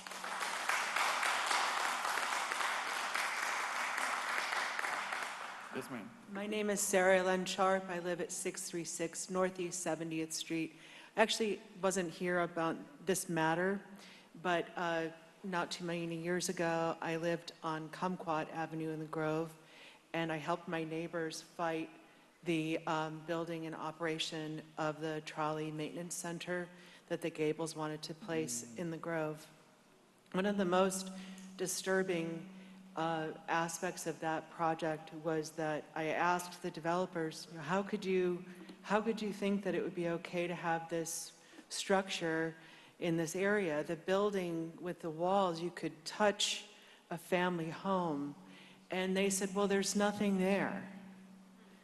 Of course, that is absolutely not true. And I would hope that one of the benefits of historic designation would be that it would be a reminder to the rest of the city, if they are as ignorant as that developer, that of course there's much, much, much there in that part of the Grove. The other thing that was disturbing, though, was that the neighborhood clearly had been left out of the loop when the development was being approved. The city commissioner at that time worked with the developers. There was very little notice to the neighborhood, and people were not heard. So I'm speaking up today, perhaps contradicting myself, to say that it's important, it could help the neighborhood to have historic designation, but it would be very demeaning for that to happen without people feeling like they've been adequately heard. Thank you. Thank you. Yes, sir. Guillermo de la Paz, 3441 Charles Avenue. I think the best question that I had been asking here today was by Mr. Najib. What was the process on those meetings? The first meeting was under a tree on the park. There were people swinging their boys next to you, and we were asking questions about this process. During the next meeting, there was a lot of screaming back and forth and a lot of misinformation.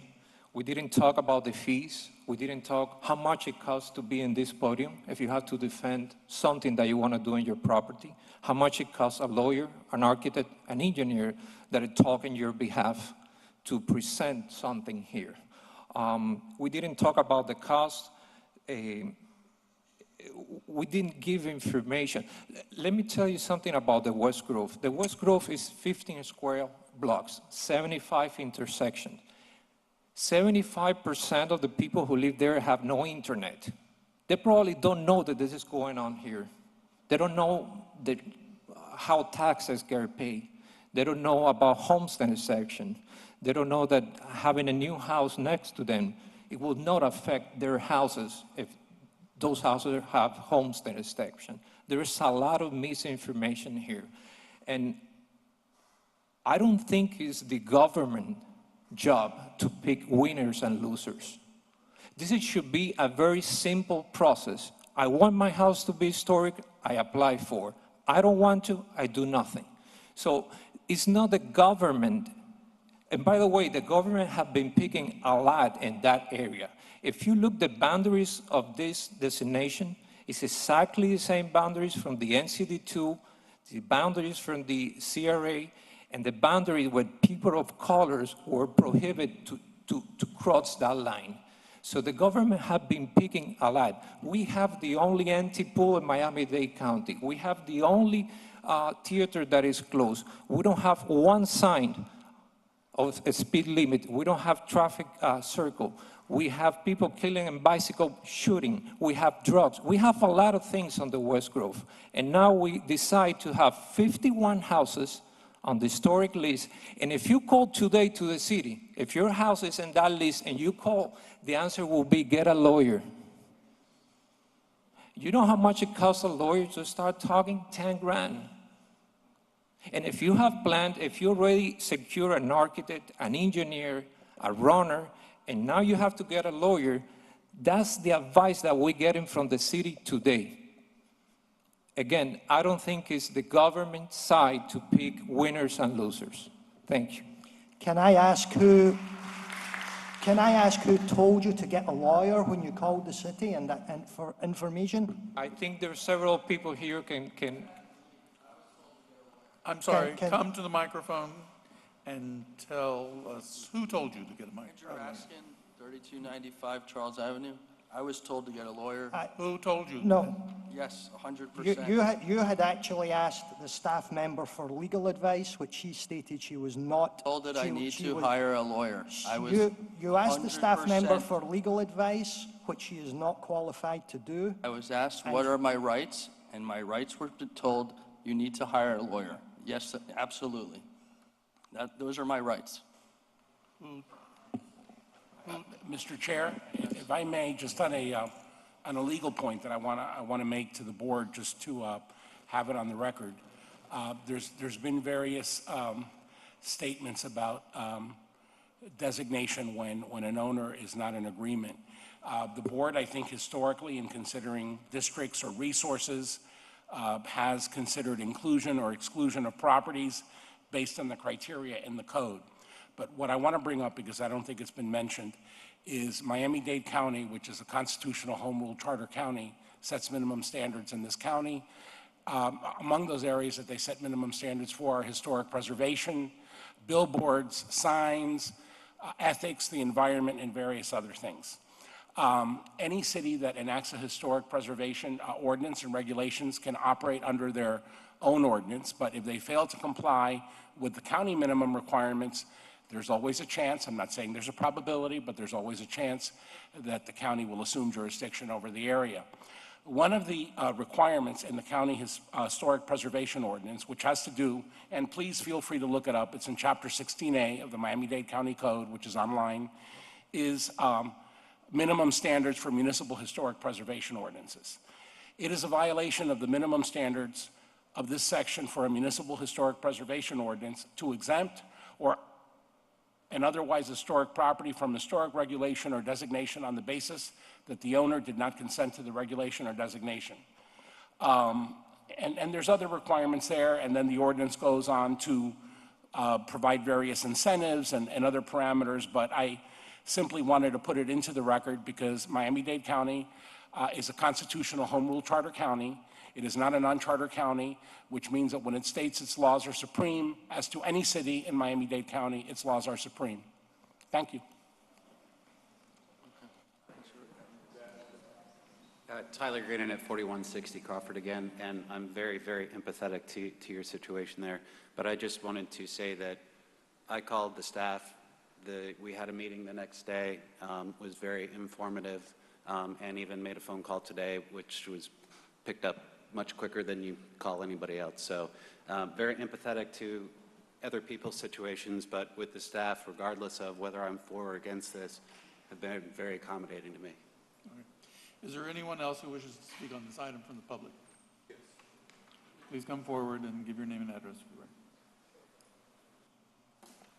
the record. Praise the Lord Jesus, because he's worthy to be praised. And if you don't feel so, you can remain silent. And if you do feel he's worthy to be praised, you can say amen. Amen. Anyhow, my name is Williams Alfred Armbruster Sr. I live at 3260 Thomas Avenue. And I have a few concerns here.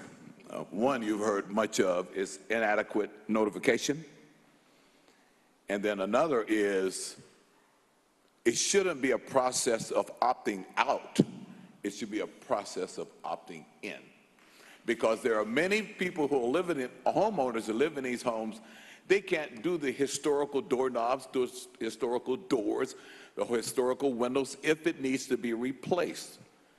So you don't provide an adequate remedy for those who can't keep their house in a historical manner. It should be on a voluntary basis. And this meeting, we know, is sanctioned by the city. But the meetings that we had in the community, if they were sanctioned by the city, what should have been done, and I'll let you know, and if you disagree, let me know. What should have been done, a certified notification should have been sent out to all the owners of these properties, identifying the times and locations for each one of these meetings that are being held in line with this historical designation. That's the proper way to do things. It's been improperly done. And you don't have to agree. I agree. And I'm not the only one that will. So if you, it was mentioned about Coconut, this being a sea level rise community, that is false information. It is by no means.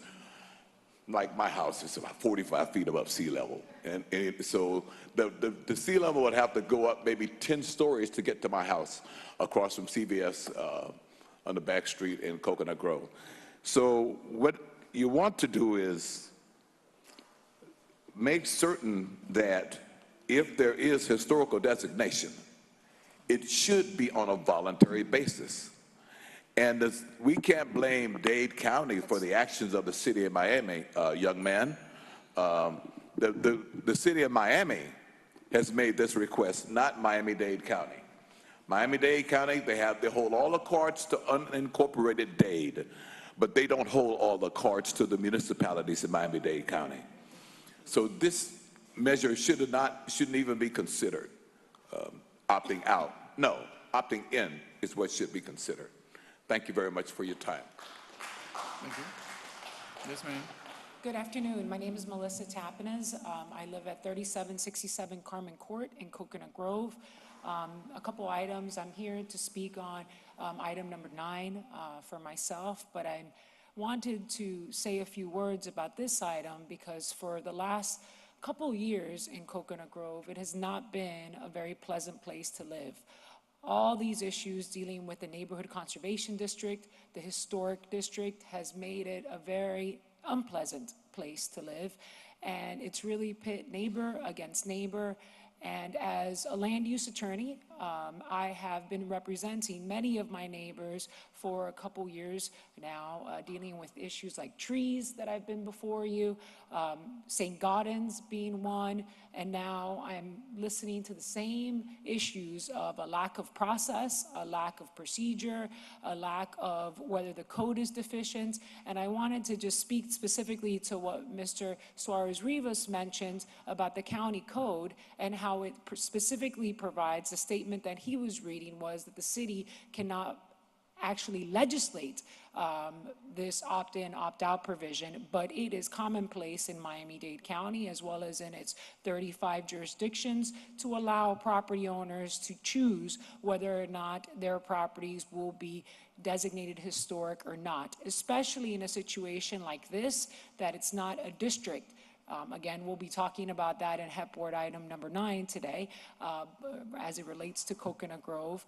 But again, it is the will of this board if you would like to recommend an opt-in or opt-out for purposes of designation, not about changing rules and ordinances to that effect. But as far as designations, you can allow for opt-in and opt-out, and it is quite commonplace. Thank you.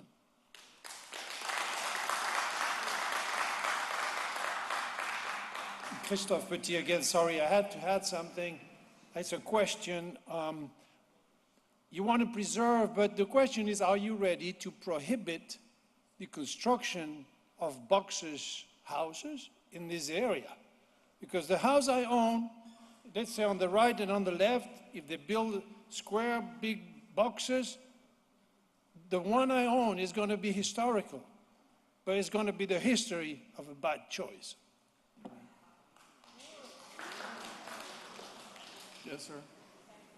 J.B. Diedrich again, 3758 Froh Avenue and 3475 Hibiscus Street. I also wanted to mention that in the 17 years that I've owned my properties, I have kept them insured for windstorm. Last year, at the beginning of August, for renewal time, my citizen's bill for my little duplex, wooden duplex, was $5,800 to cover it for windstorm, for $100,000 worth of coverage.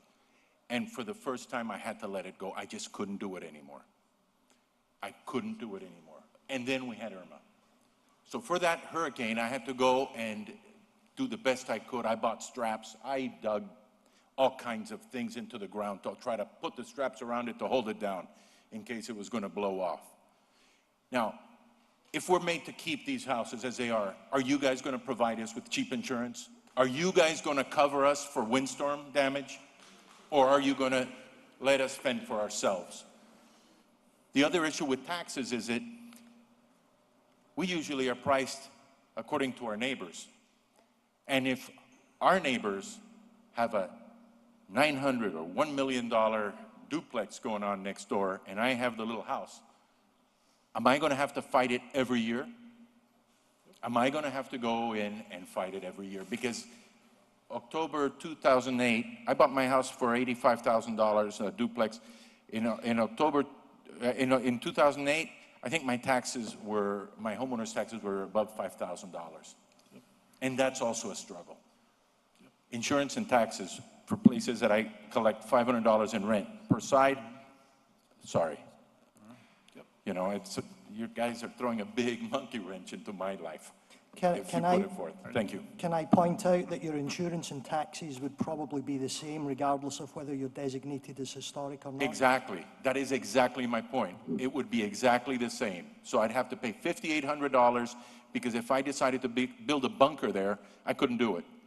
If I decided that we're getting storms every day, or every year, I'm sorry, big storms that are going to affect us, windstorms, and I decide I have to insure whatever structure I'm going to have that's going to have my belongings and my family inside it, I have to pay for windstorm insurance.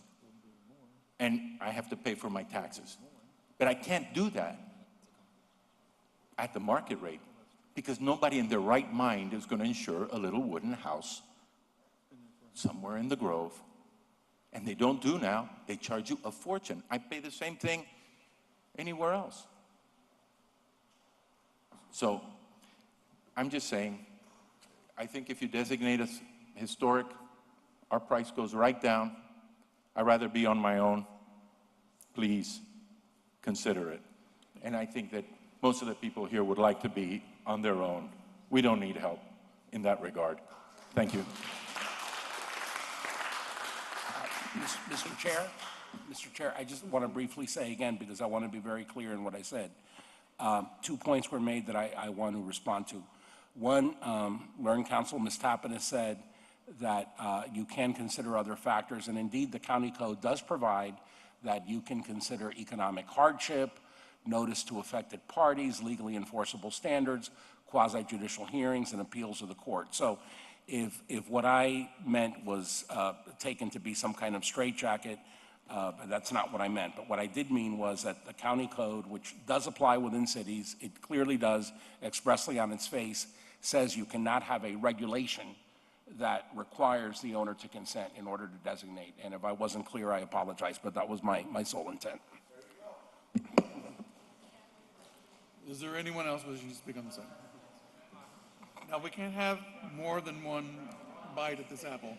You've been given the opportunity to speak once for 2 minutes. Just 10 seconds.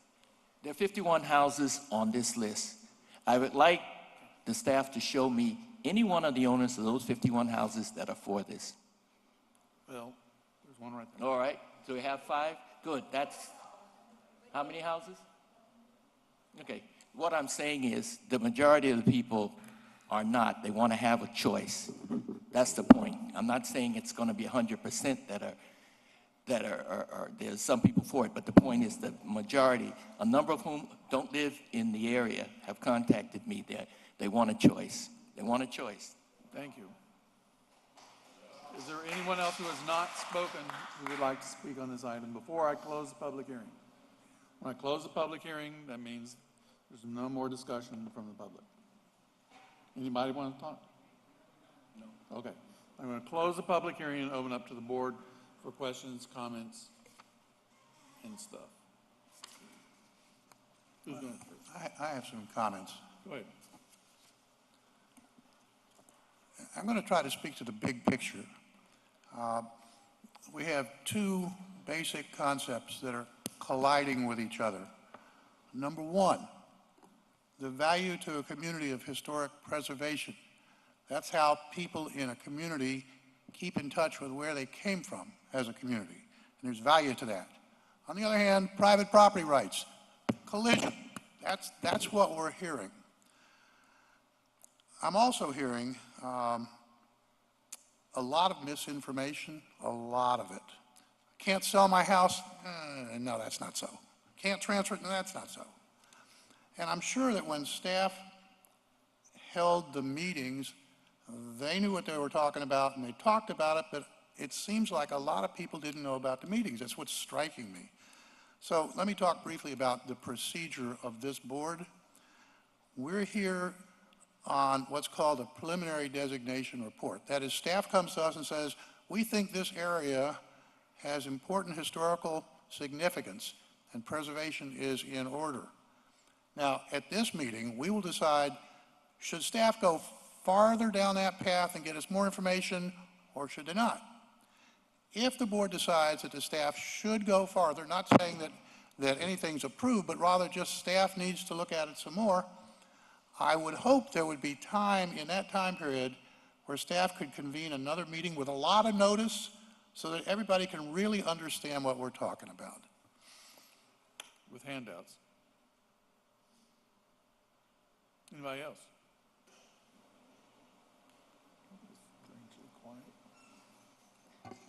Yes, Mr. Trujillo. It's clear to me, I think the homes that are being designated are significant, and they have rich history, and they deserve designation.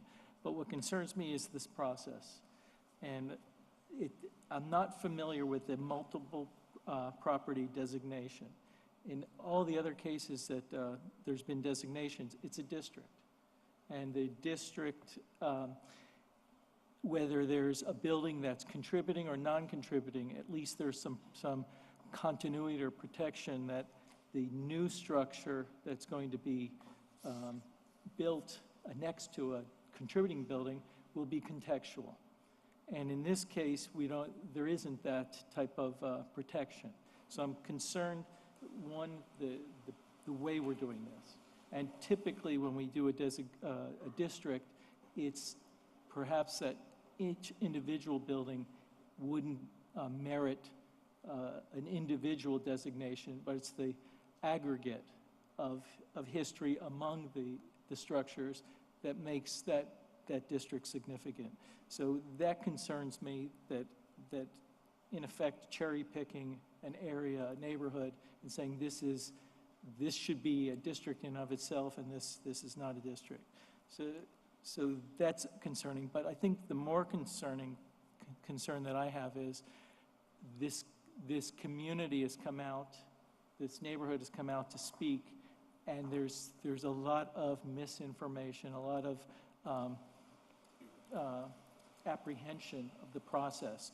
And when I hear the dates, and I believe absolutely that the staff has done everything that they could do to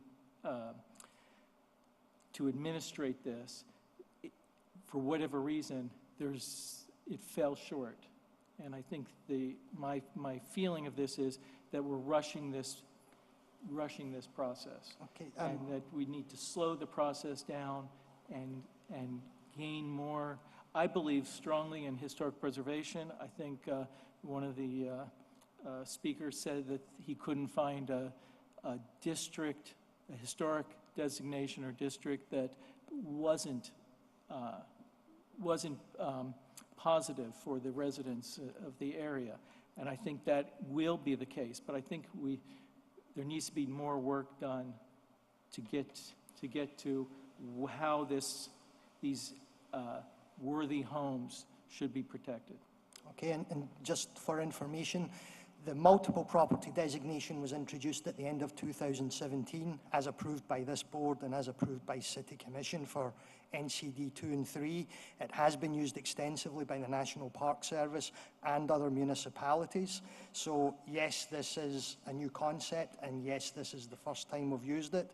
And yes, that may be one of the issues that people are seeing, because it is a new concept and it's the first time we've put it into practice. But as a new concept, let's make this the example. Let's reach out to the community, get the community support to show the value of this new concept. Beyond that,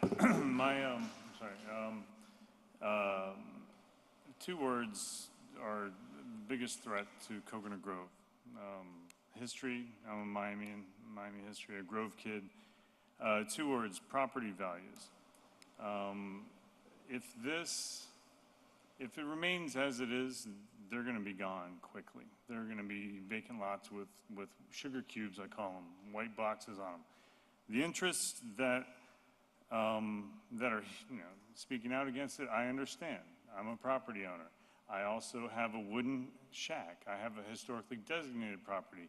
I have citizens hitting me up for $180,000 on a building that would take 50 to replace. What are you going to do? That's just what you have when you have an old house. So I'm a Grove kid, Plymouth Preschool, Carver, Ponce, Gables, Silver Bluff Elementary, played at the Boys Club. So I know the area, I know the history, I know the old houses, I know the Bahamian history. And I think it's very important. Everyone is for historic preservation. They all love Key West or Charleston or, old history in certain parts of Miami, unless it's theirs. That's what I see all the time. So, Miami, I tell people this all the time, and I preserve old buildings of my own. I've done dozens and dozens of buildings from my house is 1914 up to the 30s that I've bought. Some I've kept, some I've rented, sold, whatever. But it's the same. Every square inch of Miami is the same. It's all buildable. With a couple geographic issues, Silver Bluff, the river, whatever, you can build on every lot. Every city lot is buildable, and what defines the neighborhoods are the structures, the built structures that tell the history of it. Street layout, some trees. And this is important, and we've heard it from the city, we've heard it from people testifying that this is rapidly disappearing, and it has been disappearing for decades and decades. That's just the nature of it. So it's interesting when it comes up, whether people are thinking about the big picture and the history and their family history, or cashing in, or developers seeing all kinds of places to build the same building you would see in, say, Edgewater or other neighborhoods of Miami. You can't tell the difference of where you are when the whole block are big white sugar cubes.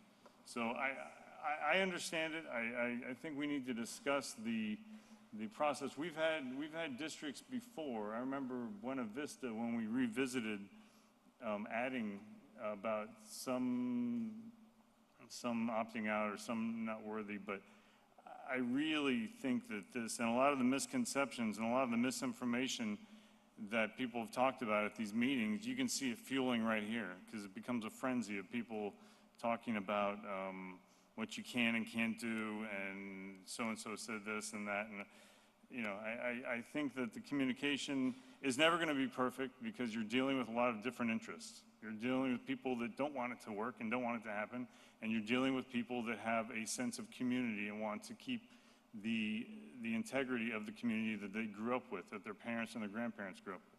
So I think that, I definitely understand, and I think the thematic designation makes sense, because it's not a cluster. It's almost like every property is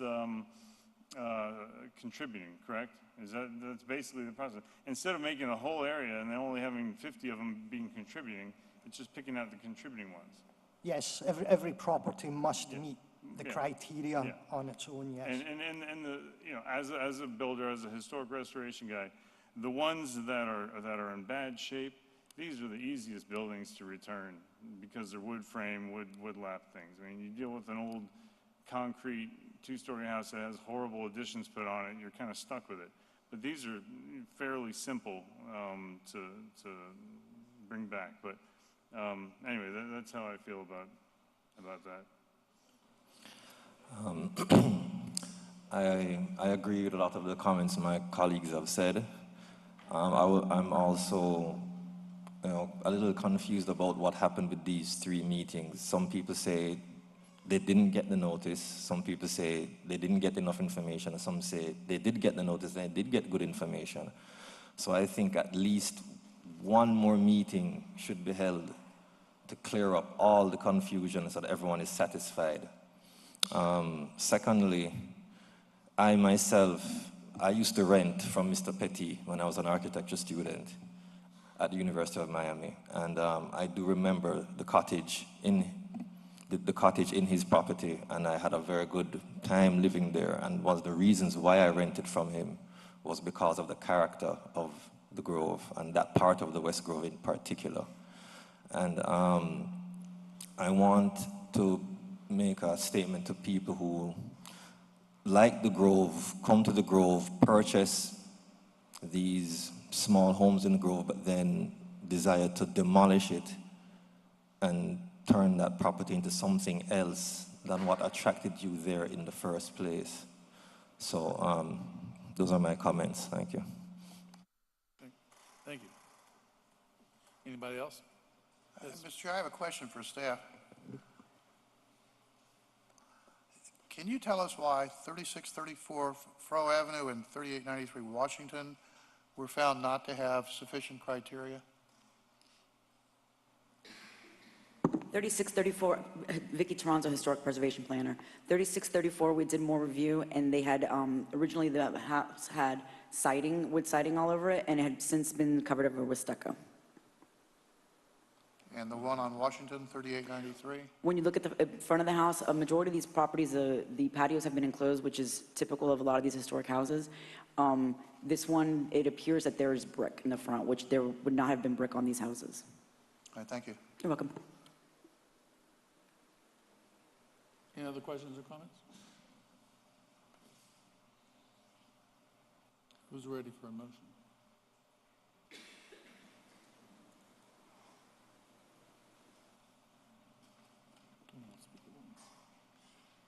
I will remind you that Ms. Lewis is not here today. Someone has to make a motion, one way or another.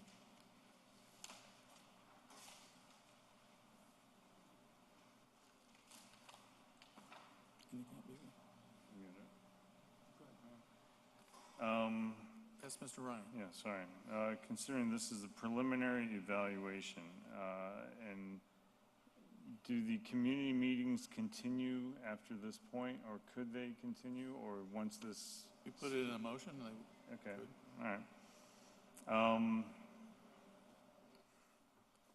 I make a motion to request a preliminary evaluation for multiple property designation of wood frame vernacular residences in Coconut Grove Village West, consisting of 35 properties located on parcels zoned T3R. 35? Well, and 15 properties located on parcels, I'm just reading what's here, T30, and one property located T4L within the Neighborhood Conservation District. And within the time, how do I word it, to hold more community meetings to continue the education, or So you're directing staff to yes to bring back a final designation report after they've had community meetings? More community meetings with proper notice, with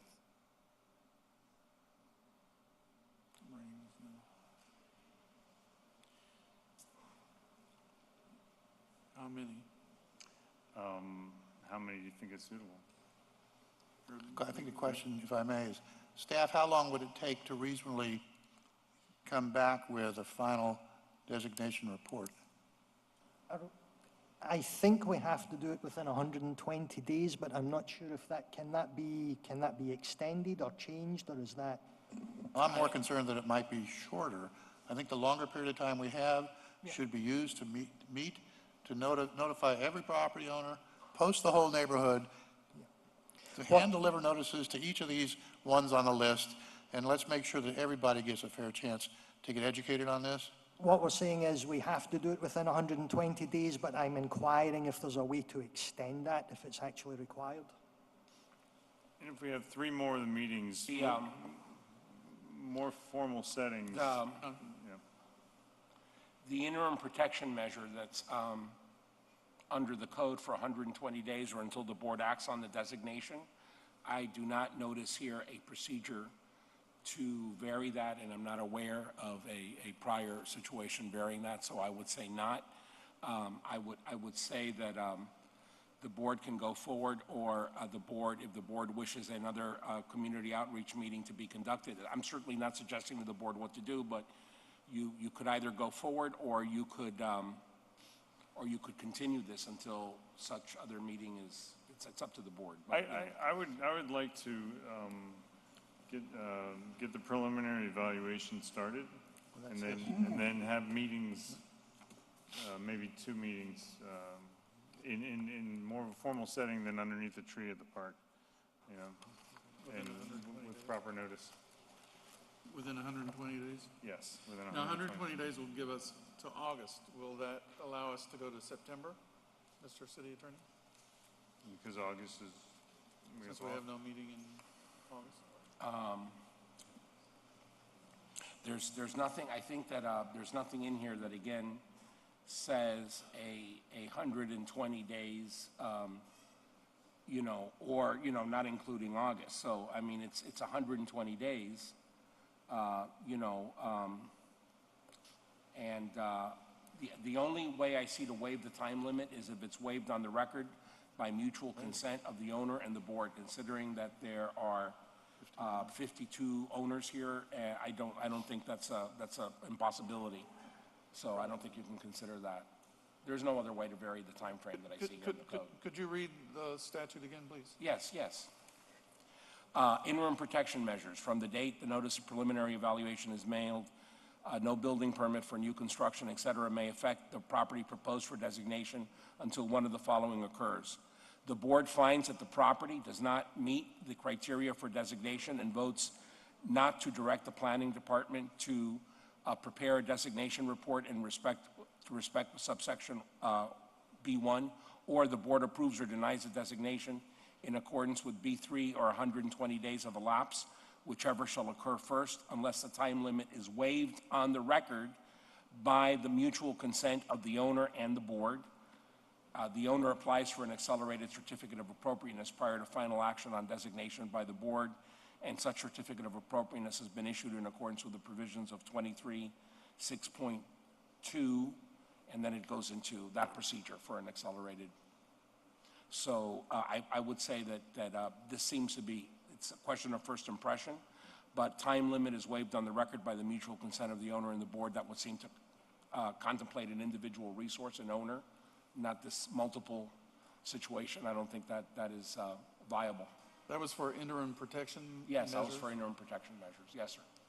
So we could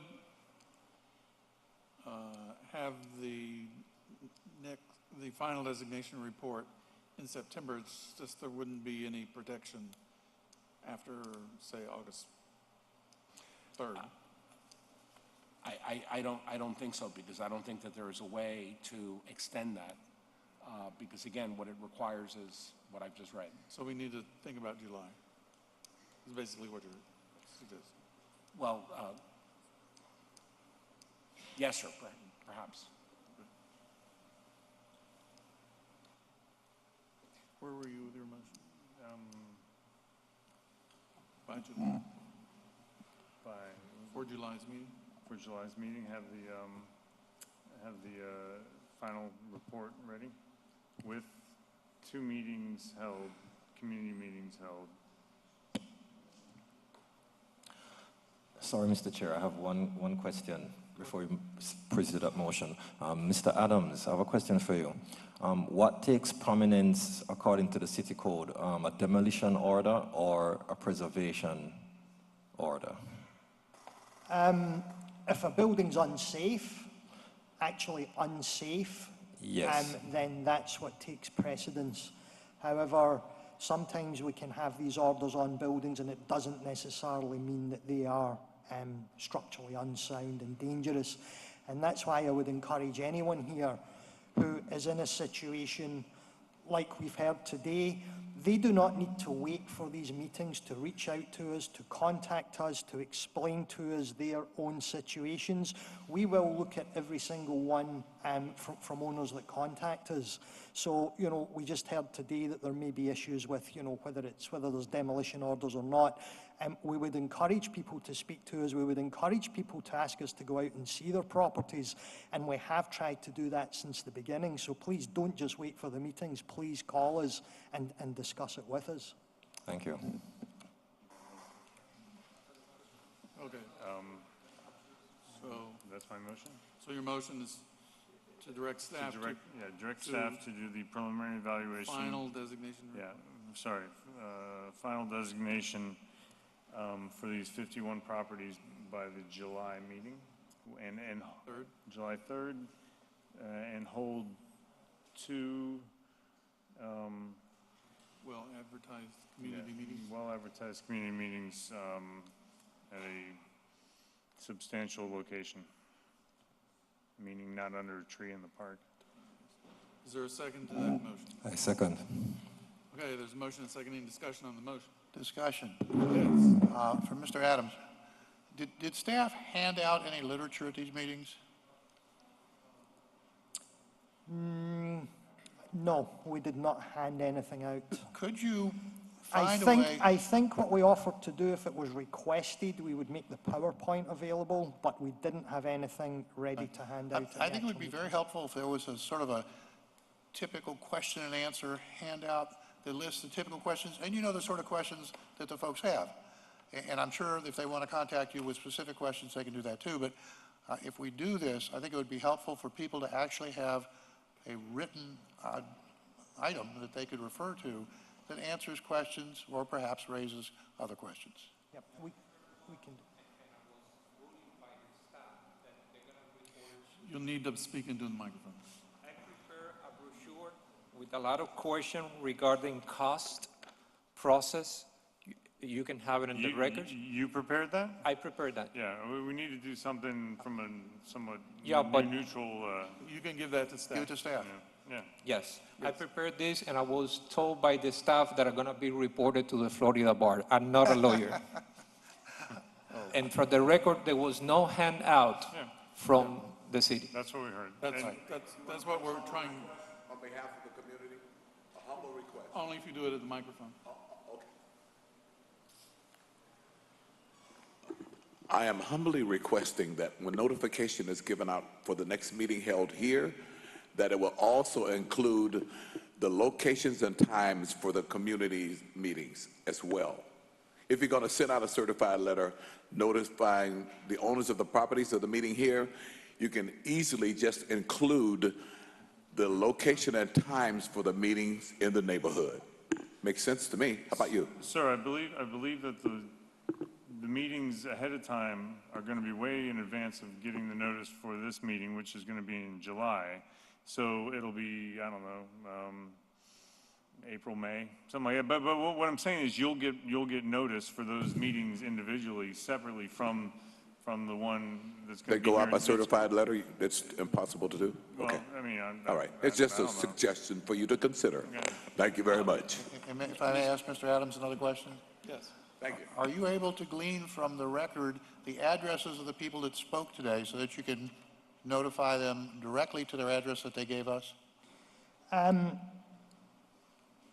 If they gave their address, then hopefully we could get it from the record. Because I know we're recorded, are we not? Yes. Okay. So would you please, if we do this, would you make it a point as best as you can to pick up all the addresses of everyone that spoke and make sure they get a letter out to them with the time and place of these meetings we're discussing? Yeah. Sorry. Mr. Chair, I'm sorry, but I just want to put into the record so everybody's clear about the notice. What the code provides are for staff to reach out, and I'm reading from 23-4 of the city code, which is posted online. When a district is being considered, the Preservation Office shall conduct outreach involving relevant homeowner associations and neighborhood associations, ultimately ascertaining their level of support by resolution or vote. Said level of support shall be taken into consideration by staff and members of HEP in evaluating the proposed historic designation. That's for preliminary. For the final hearing, again, just so everybody's clear on what is required by the code, what the code provides, for the final hearing, The owner of the property has to be notified by mail at least 15 days prior to the board's meeting and 10 days prior to any appeal. An advertisement has to be included in a newspaper of general circulation at least 10 days prior to the hearing. Signs, this is for final, signs have to be posted pursuant to 62129-2A. Notice of time and place of the public hearing by the board shall be sent at least 10 days in advance of the hearing by mail to all owners of property within 500 feet of the property lines of the land for which the hearing is required. The applicant shall be charged the appropriate fee. We've commented on this. We believe that it's within 500 feet of every single property included here because that's what the code requires. And names and addresses of property owners shall be as determined by the latest tax rolls of the county. So again, I just don't want there to be, I'm sorry if I've talked too much. I don't want there to be any confusion about the notice that's required. That's what I've read to you. Well, I'm suggesting, and you're speaking to the notice required for our next public hearing, which everyone should know, July 3rd, this building, 3 o'clock. But as far as these outreach meetings, certainly staff can do more than what would be minimally required for the public hearing. Yeah, and you know, we have tried to take that on board after the first 2 meetings, and I think we were more successful for the 3rd meeting, but we will do even more. When you mentioned anyone in the record, did you also mean non-property owners that spoke?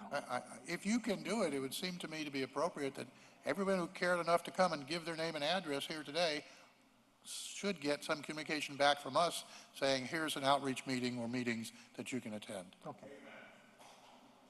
Yep. Are we ready for roll call? Any other questions on the motion? Mr. Chair, I am not ready for a roll call, and if you'll indulge me for just a moment. Mr. Ryan, thank you for your motion.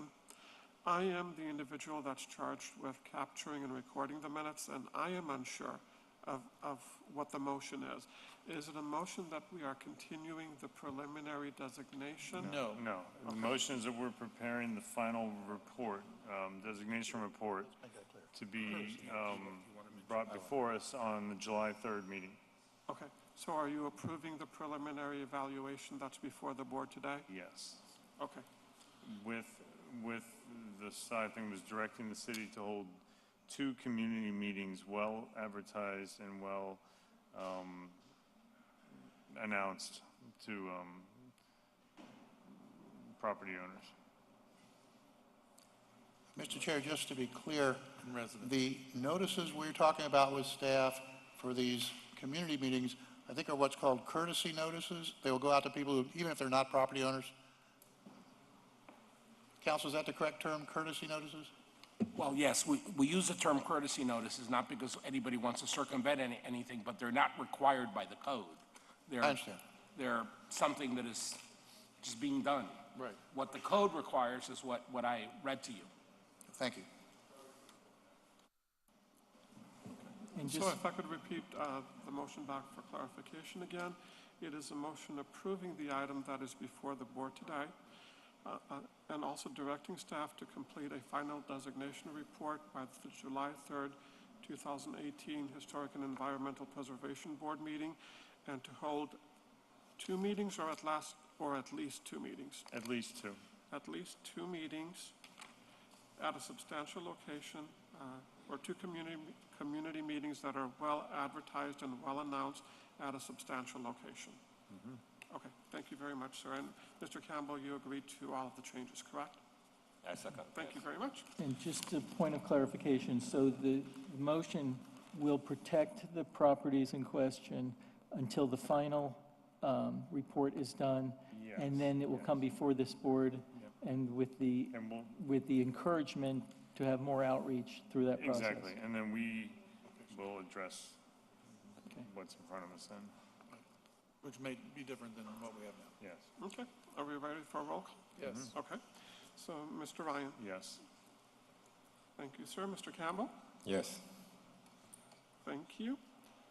Mr. Friedman? Yes. Thank you. Mr. Gonzalez? Thank you. Ms. Mattingly? Yes. Thank you. Mr. Trachtenberg? Yes. Thank you. Mr. Tragash? Yes. Thank you. And Dr. Hopper? Yes. Thank you. The motion passes 8-0. And we will see you all in July. And you want, no, you don't, never mind. Okay, we are now ready to move on to HEP item number 4, legislative file 3878. A